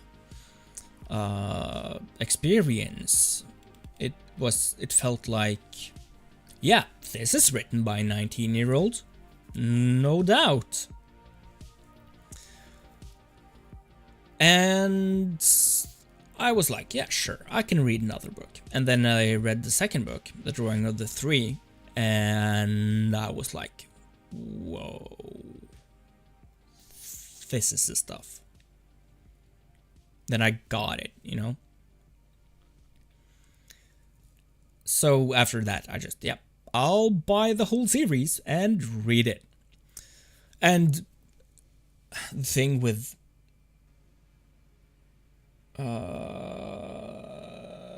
I'll answer that later. Thing with Stephen King is, like, you've probably heard about him. Like, he writes horror books. He wrote It. He wrote Pet Sematary. He wrote The Shining. All of these known horror books and movies are written by him. Kind of. And is mainly known for his horror writing. His first book was Carrie. And yeah, you know, that's kind of well known, and since he wrote more horror, he became known as a horror guy. And he does that real well. But, anyways, he wrote the first book of the Dark Tower before Carrie, I think. I think he wrote it and then published it like almost, not chapter by chapter, but like mini book by mini book, you could call it, in a magazine. So I think, I might be wrong here, that it was his first published work, The Gunslinger, first book of Dark Tower. But yeah, I read the whole series, and while I read it, I understood that, oh, everything that Stephen King writes is part of the same universe, multiverse, something like that. There are different dimensions and there are different worlds, but everything's connected. So at some point I realized, oh, I will have to read more books by Stephen King. And I have to read them now and not after reading this. So I ended up, after reading this book that I'm reading now, the first time, I ended up reading Salem's Lot, which is one of his books that's kind of not really that known. When I talk about Stephen King and ask if people have read Salem's Lot, they usually haven't heard of it. And it was like his second or third published book, but no one talks about it, and it's really great. It's like it's his take on Dracula, like what would happen if Dracula arrived in a small Maine town instead of London. And it's such a good book, and it has what Stephen King does great is character, but also like his descriptions. Sometimes they are mind-blowing. They can be so good. And like general vibe, and he really truly has his own language, you could call it, as a writer. And yeah, he's great. But Dark Tower, it's about this gunslinger. What? With the first book being called The Gunslinger? It's about this gunslinger called, like, you know, cowboy-ish. 6 shooters. This gunslinger called Roland. And you don't really know much about him in the start. Just that his name is Roland, and he is from the city called Gilead. And he, like, the first sentence of the gunslinger is so iconic, and it kind of, when you think about it and you know about the series, it kind of sums up the whole series of books. It's the man in black fled across the desert, and a gunslinger followed. I'm getting goosebumps. And that's kind of the whole series of books. It's about this gunslinger Roland of Gilead go on this epic quest decided by Ka, what his world, his culture's word for destiny, but not there are some layers to it, but like he's guided by this divine cosmic whatever purpose of getting to the Dark Tower, which is like the center of existence, you might say, the center of mass, of all mass in the universe, all of it is centered on the Dark Tower. It's like this huge, it's not just a tower, it's a force, it is existence, kind of. It's weird, okay? But like he is driven by this humongous purpose to get there, and that's it. He doesn't know what happens when he gets there. He just knows that he has to go. And he's so driven, and he's so single-minded, and he's in a way, or in lots of ways really, because of this huge purpose, he's willing to sacrifice so much to get there. And the world that he is running through, Midworld, the world that is running through, just slowly closing in on the tower. They say that the world has moved on, and you see these remnants of what you as a reader recognize of our world and our society, but you know that it's not the same world. You have these suspicions that maybe this is our world in the future, but there are also differences in history, and that might be warped by memory and being so far in the future, or it might just be different. And there are these thresholds between worlds, like Roland's companions, which he meets in the second book. They are from our world, and they see Midworld through our eyes, you know.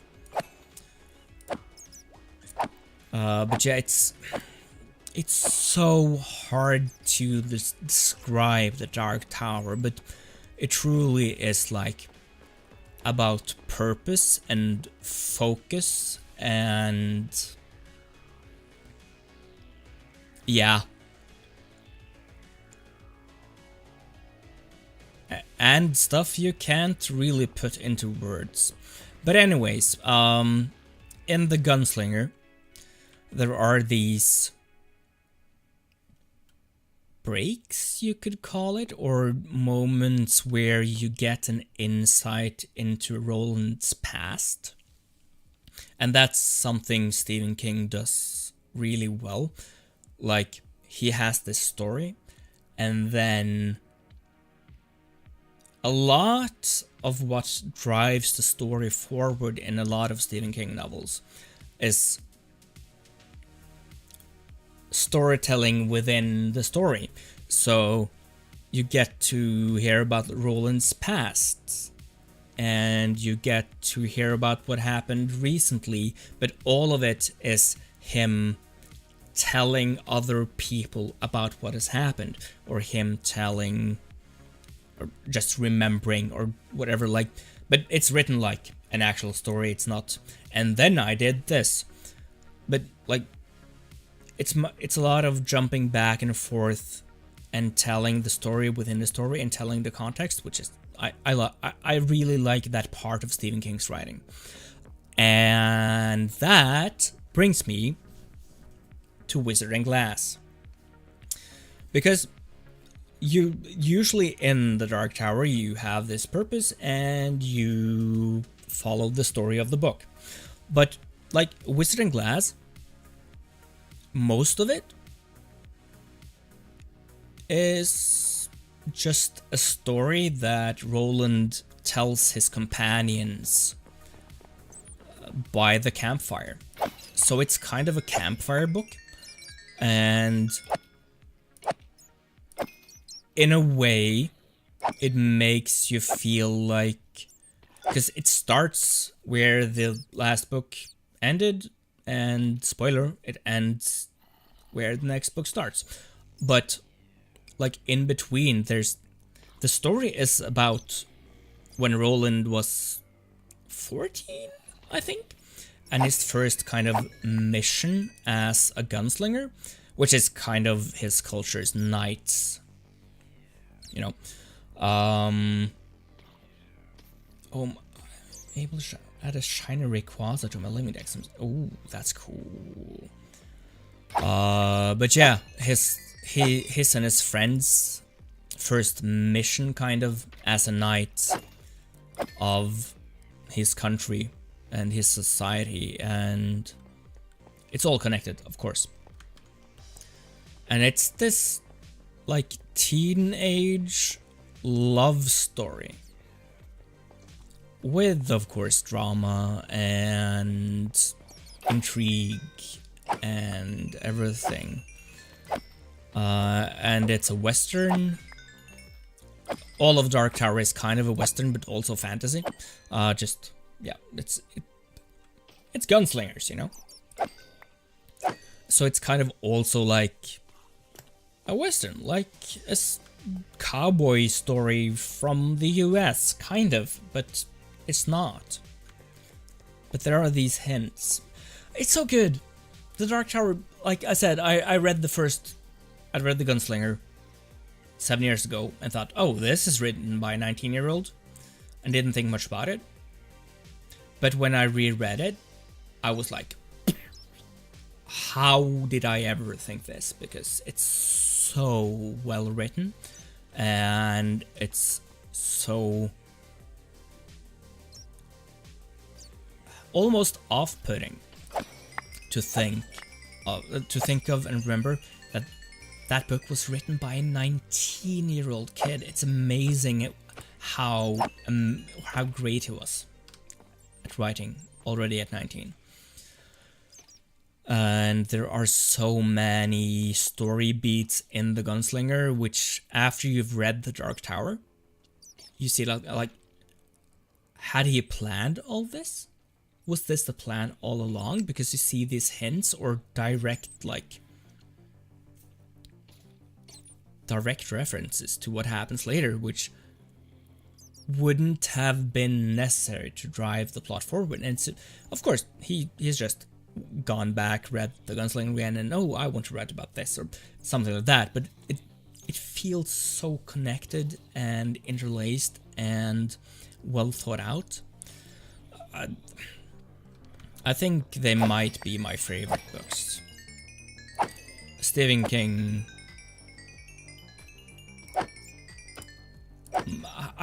I'm really bad at choosing favorites, and I might just be in a Stephen King period now, and that clouds my general vision of what I like. But I probably would have said this before I started reading The Dark Tower again. I think he might be my favorite author, because he's so just impressive. He has written so many books. Like, check out his bibliography online. It's book on book on book on book on book on book. It's so good. It might not, if you're unaccustomed to reading, it might not be the best place to start reading. But or maybe it is. Maybe The Dark Tower isn't the place to start. Maybe, as I said, Salem's Lot, or not it. Don't start with it. It's too long, and yeah, don't start with that one. It's too big. Like Salem's Lot, or something halfway short, and just not a series by him. Maybe that's a good place to start reading books if you haven't read that much from before. Yeah. I was just talking for a long while there. I can talk more about Stephen King.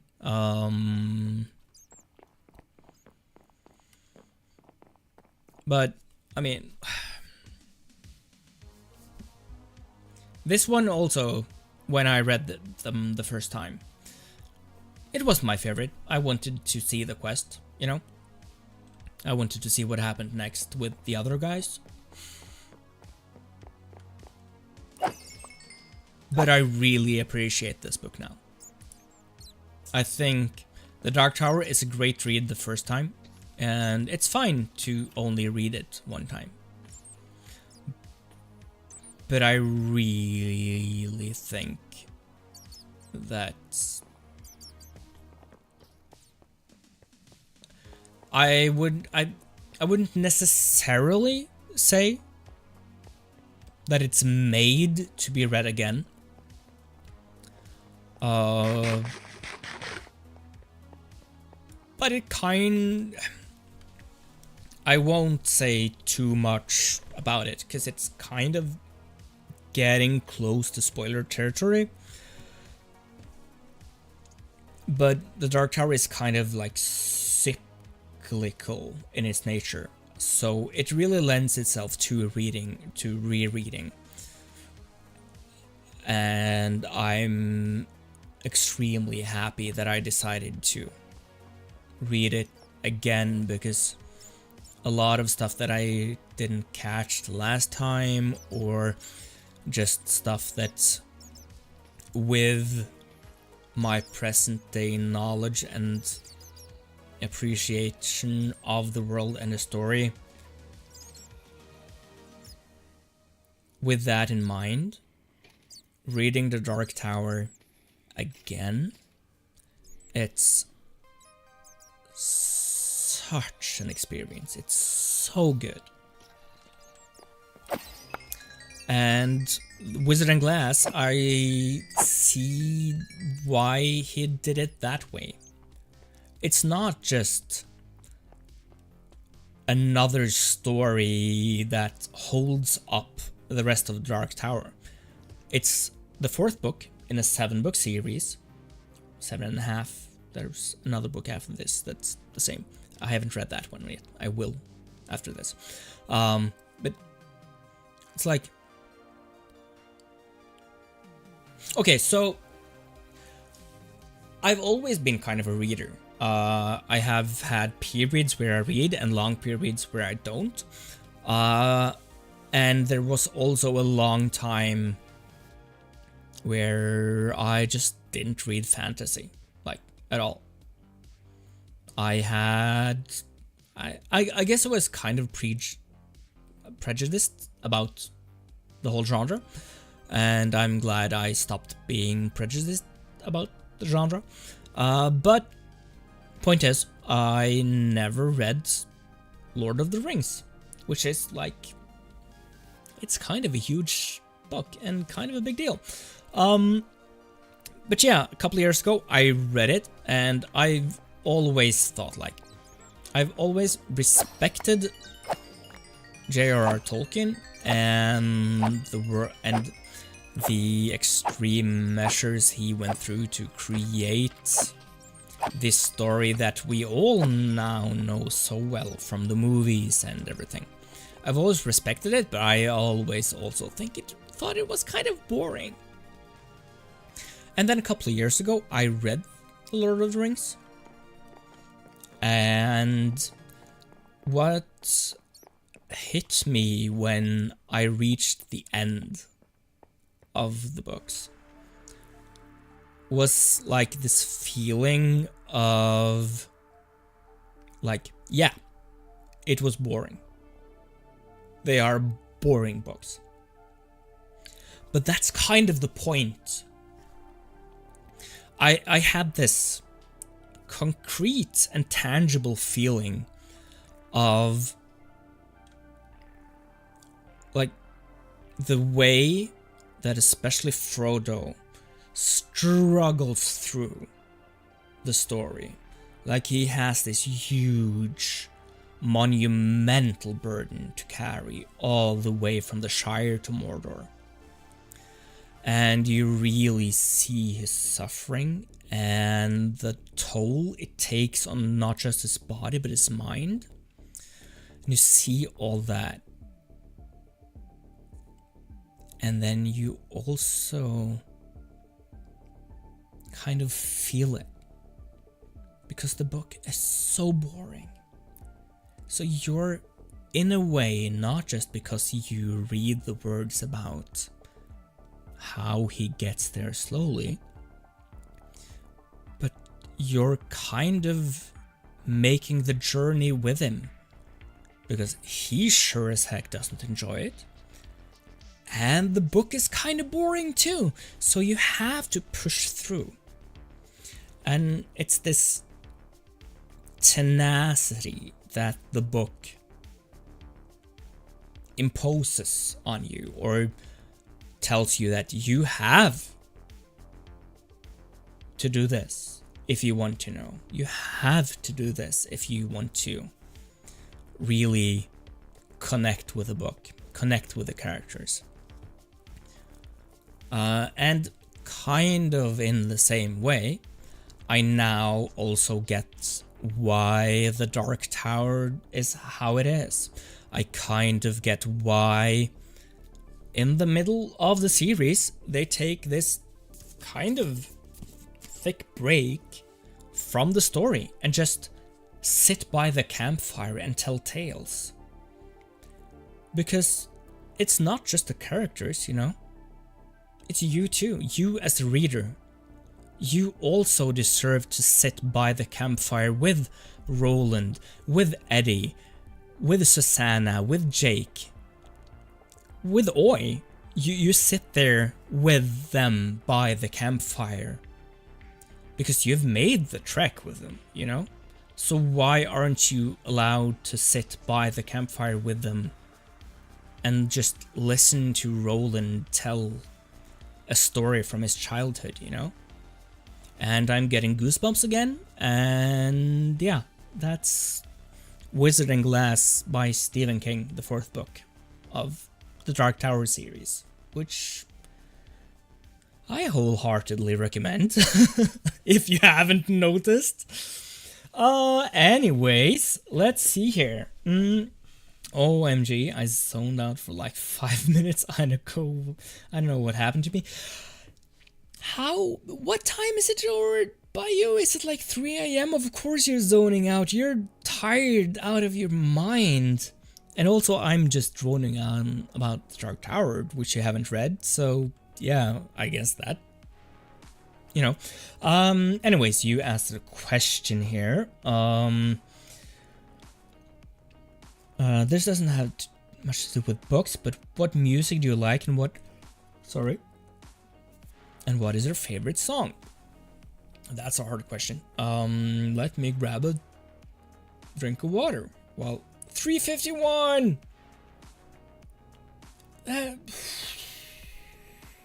That's late! Or early. Let me grab a drink of water and think of the answer to the question.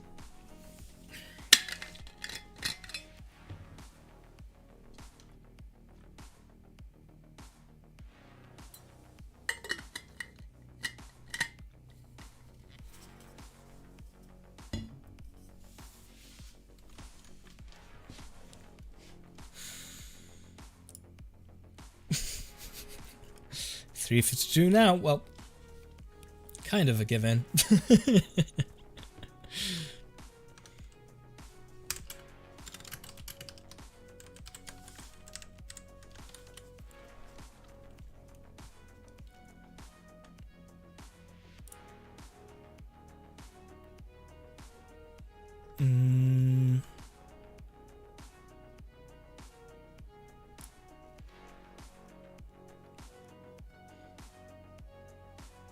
My mom is working 4 hours and is still up. What? So, like, it's a family thing, or? Okay, so to answer your question, I kind of halfway, I guess, have to quote the Bible. But it's like, it's more of a cultural thing and more of like, it's what I think that this thing is one of those among many parts of the Bible where it actually tells you something, you know, which is why people find meaning in religion and meaning in the Bible, is that sometimes A lot of the passages and everything written in the Bible are just people explaining their reality. And when you read that, some things connect with you, you know? And as I've mentioned earlier today, our brains haven't evolved since long before the Bible was written. So of course, the writings of 2000 years ago still connects with us to this day, because we experience the same things in a way. But yeah, anyways, the quote, like, I am legion, I contain many, is a quote, I think, from the Bible. I think it's a demon that says it. So it's not like a good thing, but I think it fits. And another quote from, not from the Bible, but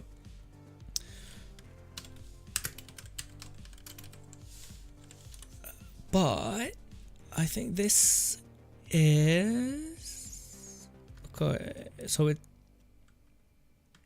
I thought it was, yeah, there. Walt Whitman, poet. I think this is Song of Myself 51 or something like that.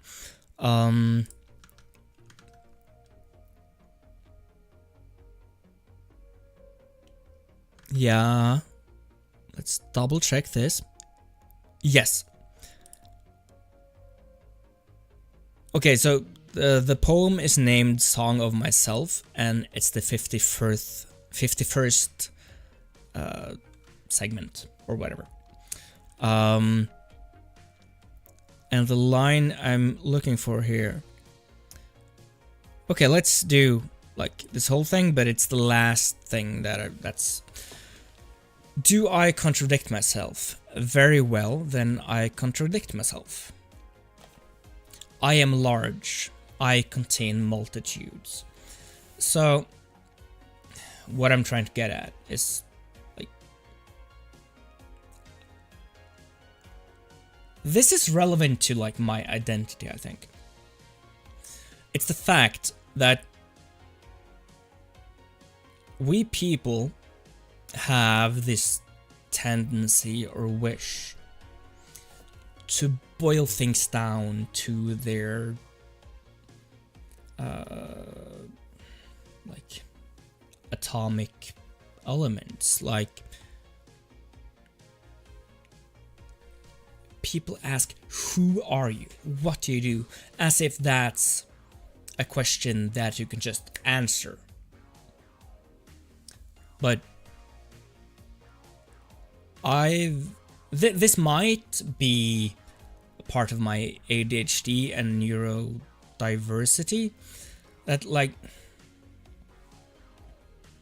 I'm so much more than just an answer to a question. And I know that neurodivergent people have a problem with, a lot of them anyways, can't speak for all, a problem with, like, being asked. I think actually this is more of an autism trait, but I don't know. I guess, what's your favorite this? What's your favorite that? Like, in what context? Like, people are just kind of just expecting just an answer. Not like an important, well thought out answer, but like, what's a thing you like in this genre? Whatever. But that's so far off from how I think. Because favorite means something, you know? It means dearest to my heart. Like, what's the favorite? What truly is. If all of the songs in the world were in a burning building, and I had the time and resources to save just one, which one would I keep for the rest of my life? Which one would I save? Which one thing would I bring with me to a desert island?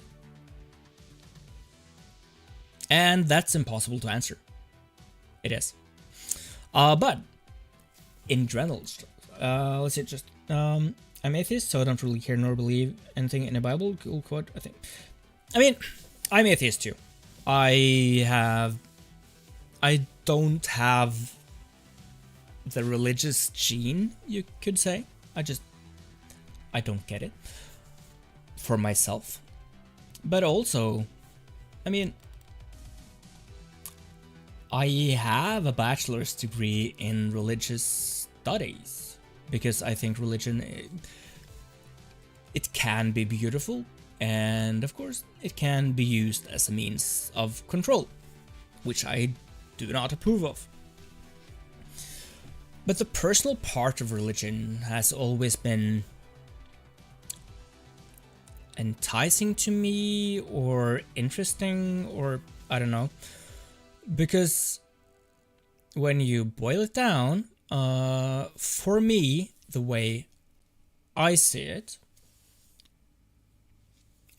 religion is a set of values or beliefs or whatever that, of course, it has been organized and someone has preached it, or this thing or that thing. But the important part, I think, is the meaning that the single individual gets from it.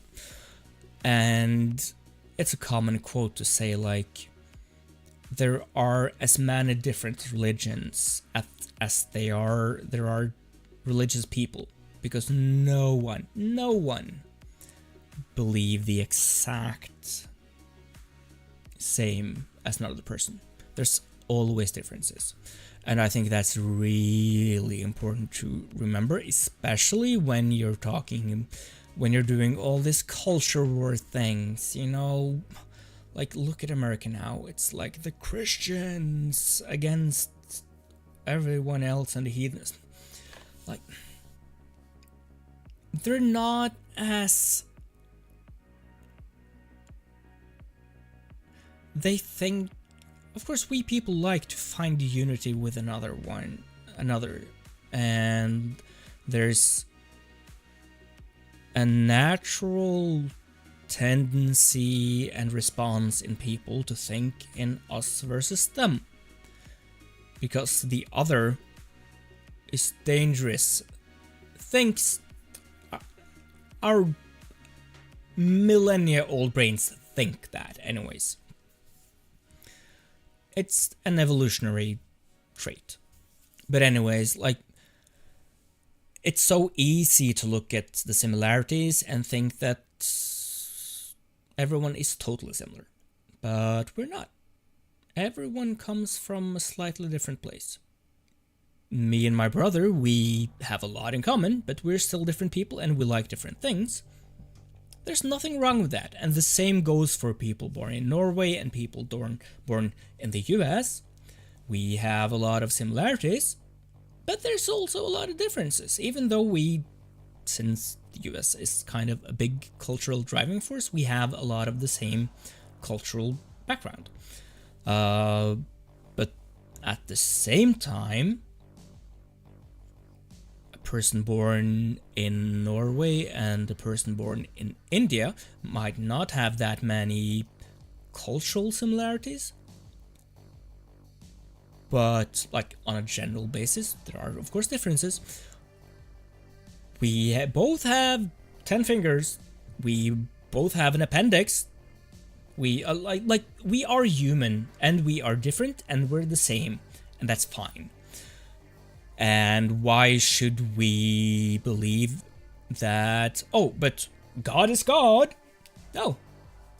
God is different from you and me and everyone. So I don't care what you believe, as long as you don't bother anyone else with it.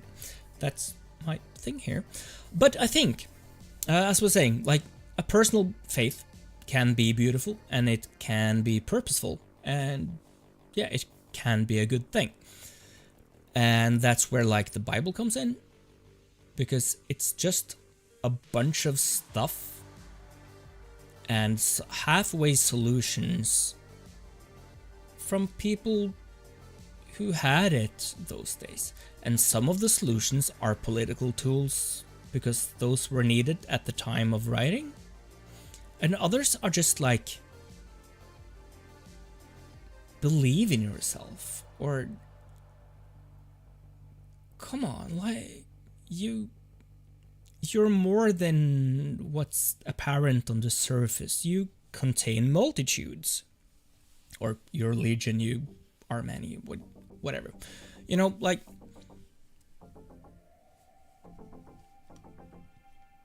religion can be a nice thing, and religious text can be nice things too, and they can be horrible, controlling nightmares of patriarchy and other bad stuff, you know? So you take the good with the bad, and you don't think of everything there as the truth, because it's not, but there are parts that make sense and that are good. Happy 4:05 a.m. But yeah, that's a really long-winded way to answer what my favorite song and genre of music is. I really enjoy jazz as a genre. I like a lot of other stuff too, and my jazz phase has only lasted a couple of years. But I think, like, what jazz does is this, you could say, kind of this unfettered creativity, and a lot of jazz is of course formulaic and everything, but I think there's something with the idea of jazz and the history of jazz that like lends itself to more of a creative, flexible thinking and a playfulness that I really enjoy. And you can of course do that in all other genres as well, and some would say that jazz is too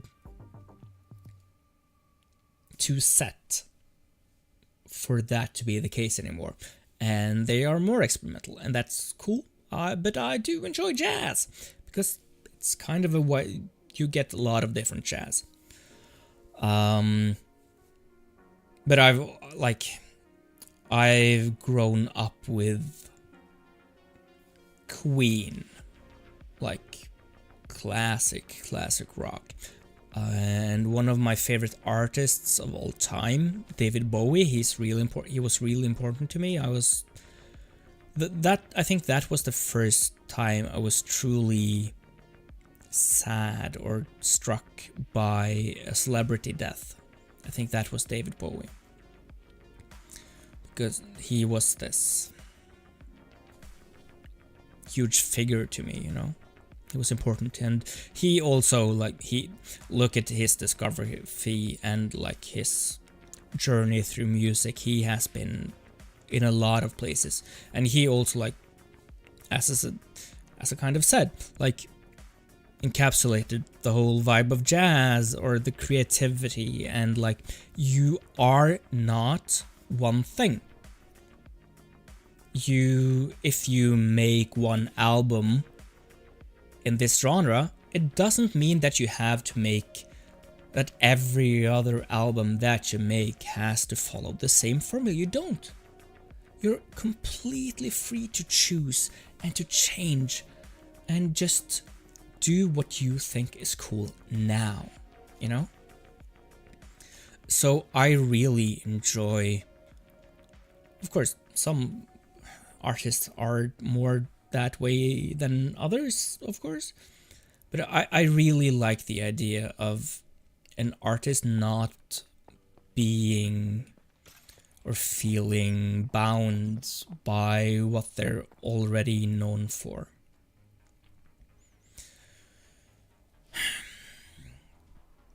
And that's also kind of why I at least used to really enjoy Taylor Swift. I was for a long time I was known as Taylor Swift Lars, because I was a Swiftie.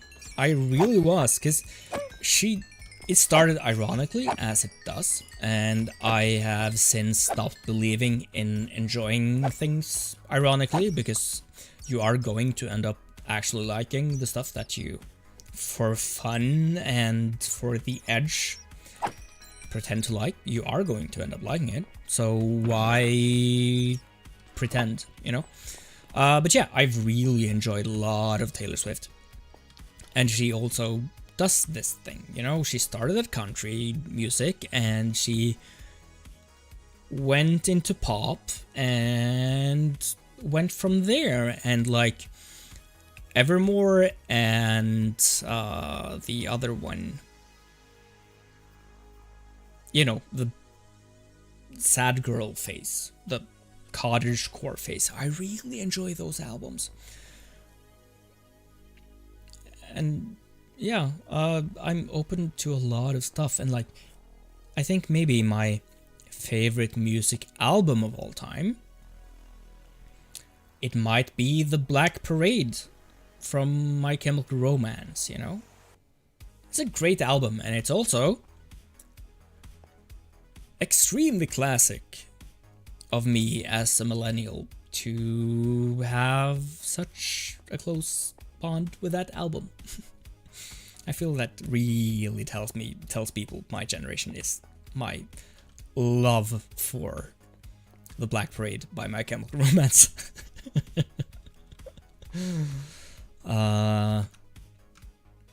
Yeah, but also like I enjoy just the video game music, like Hey, Studio of Art, how are you? I don't think I've seen you in chat before, so welcome. Truly. But yeah, like another, I think this also is part of why I'm so into varied music and varied ways of expression. It's like video game music, and one of my closest bonds, I guess, with music was through Nobuo Uematsu, or Uematsu Nobuo, the composer for a lot of the Final Fantasy games. Because, like, yeah, there's so many different genres within those games. Like, he comes from a progressive rock background, and he kind of translated that into 8-bit and 16-bit and 32-bit and whatever chiptunes for the Final Fantasy games, and you can really hear it. Like, that's 64-bit, 128-bit in Final Fantasy 7, and also like the Dancing Mad for Final Fantasy 6. That's a lot of prog.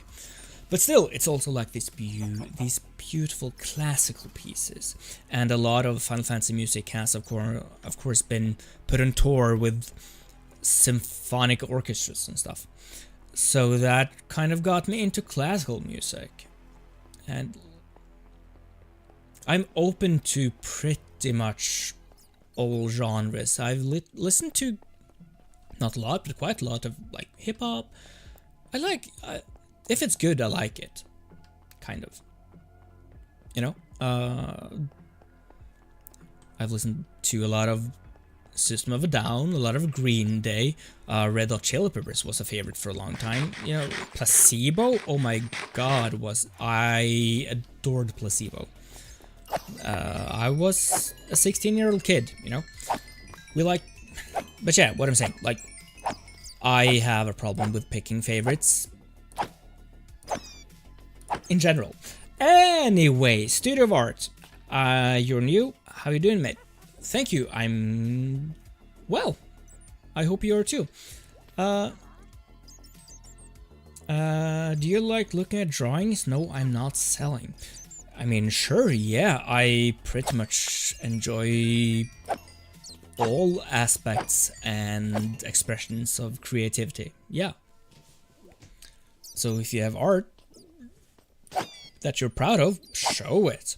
I do have a Discord server with an art channel, so you're not the best. I don't care about that. I care about the expression that you like. Being the best is okay. So you're new. There are some stuff to talk about here.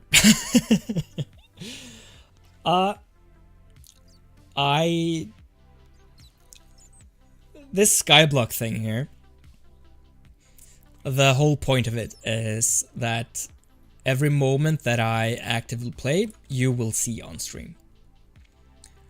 So I don't grind off camera and thing. Only thing is I have an AFK fox farm over there, but I keep that AFK and you don't really see me using that because one, it's super slow, but also like I'm not playing, I'm just putting the game on to do its thing while I do other stuff. So yeah, you know, but every second that I play, you see. So it's this whole thing, and this channel really is about the process and about being cognizant of the process and being cognizant of that you don't have to be the best, you don't have to do these flashy things. And like all of YouTube and Minecraft YouTube is, I spent 100 days and made this thing. Like, I don't care. I don't care.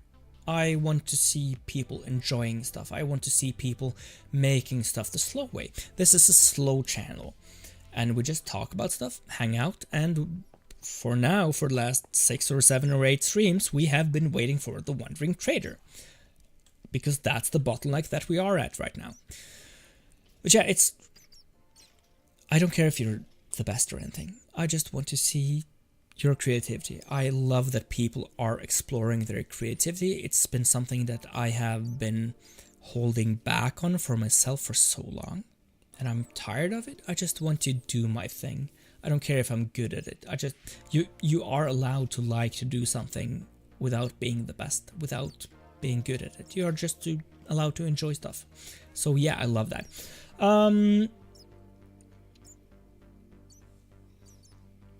So if you want to show off your art, you are welcome to check out the Discord link in the stream description and post stuff there.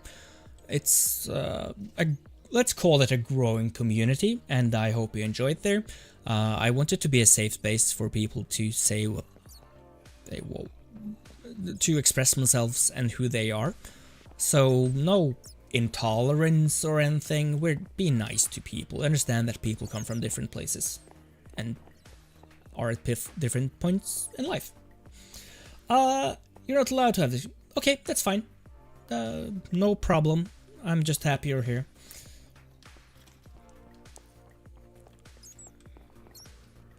And I hope you enjoy the stream. That's it, really. I'm happy you're here, and I'm really happy to hear that you enjoy drawing or painting or whatever. The creativity is the important part, not the skill. The skill comes. The skill is part of the process. It will come. You just have to stick with it and yeah, play. Just be creative in all the ways that you are able to.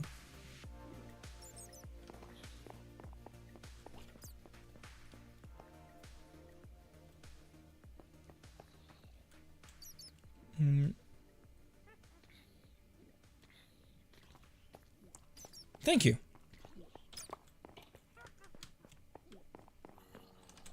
I kind of enjoy it too, and also like this specific Skyblock version. I started without water, and we started with acacia trees instead of oak trees, so we still haven't got apples, and we still haven't got lava, so we haven't got cobblestone. You haven't got stone. So it's like, it's a grind, which is kind like, that was a really conscious decision for me to go for this super grindy version, so that we could really get into the process of things and not think results all the time. And it took me, I think, 98 Minecraft days to get water.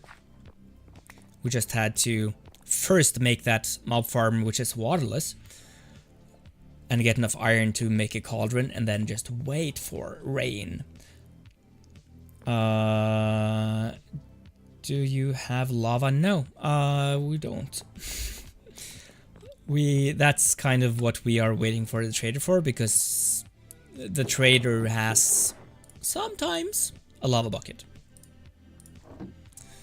That's a data pack thing that I have enabled.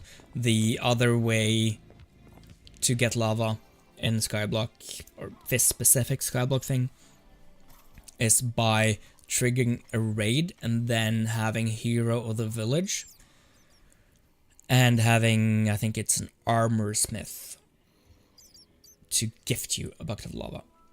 But like, we are now on day 547 and I still haven't got villagers because I need the wandering trader to bring me an oak sapling to be able to get apples, to be able to make villagers.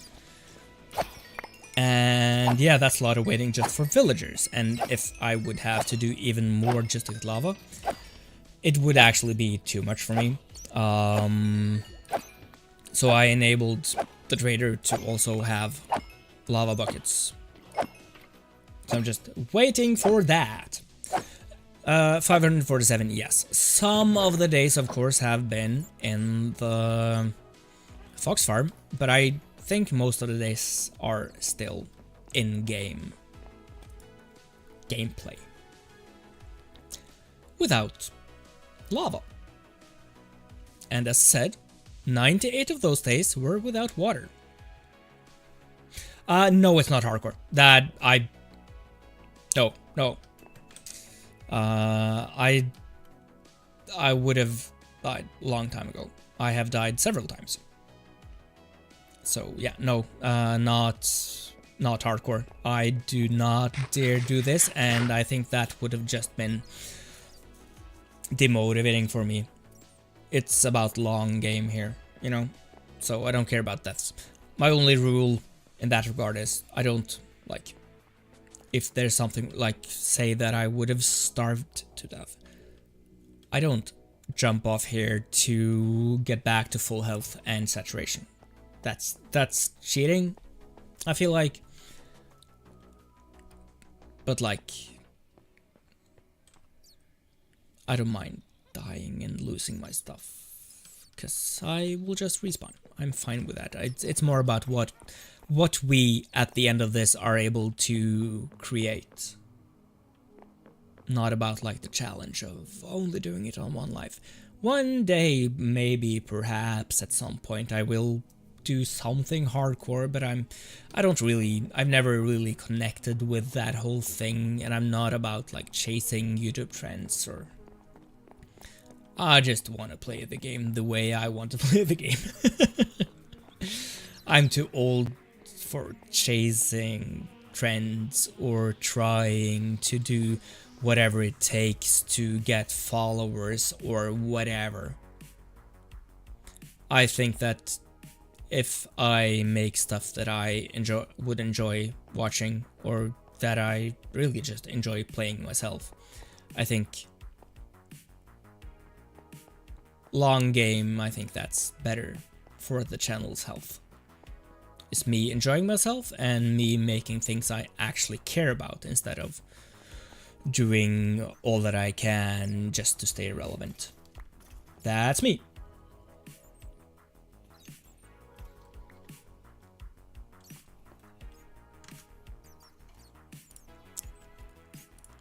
I'll check out your channel at least.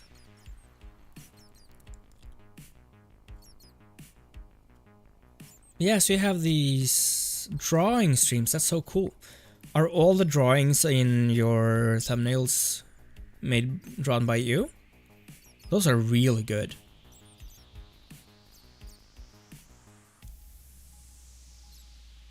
Yeah, these are really cool.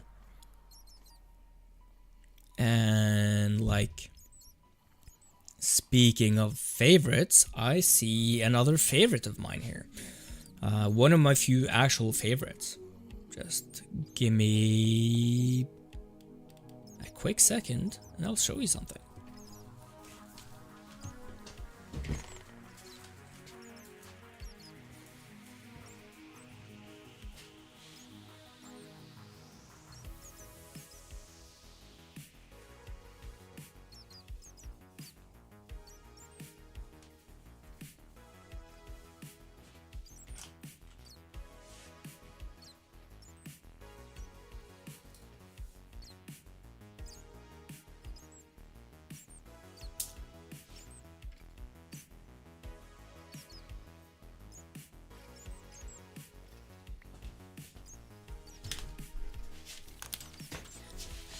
I really enjoy Naruto.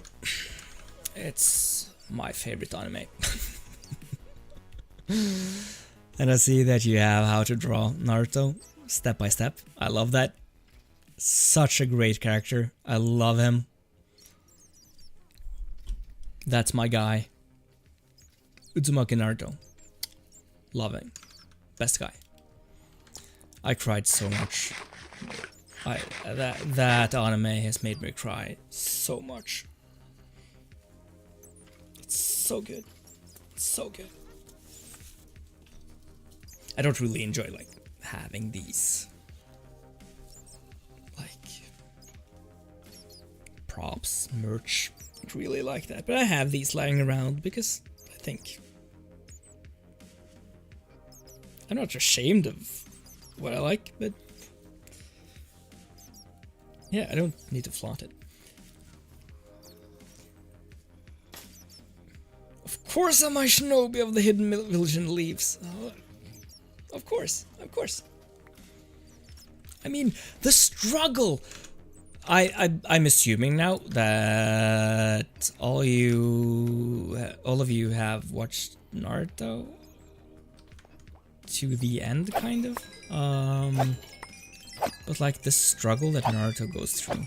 And again, kind of speaking of the Dark Tower that I talked about earlier, like the focus, the single-mindedness of Naruto and the character growth of him. Like he wanted to become Hokage.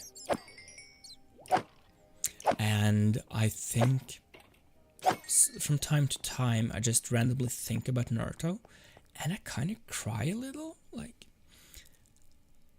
I'm feeling like this lump in my throat now, thinking about he got there, you know. He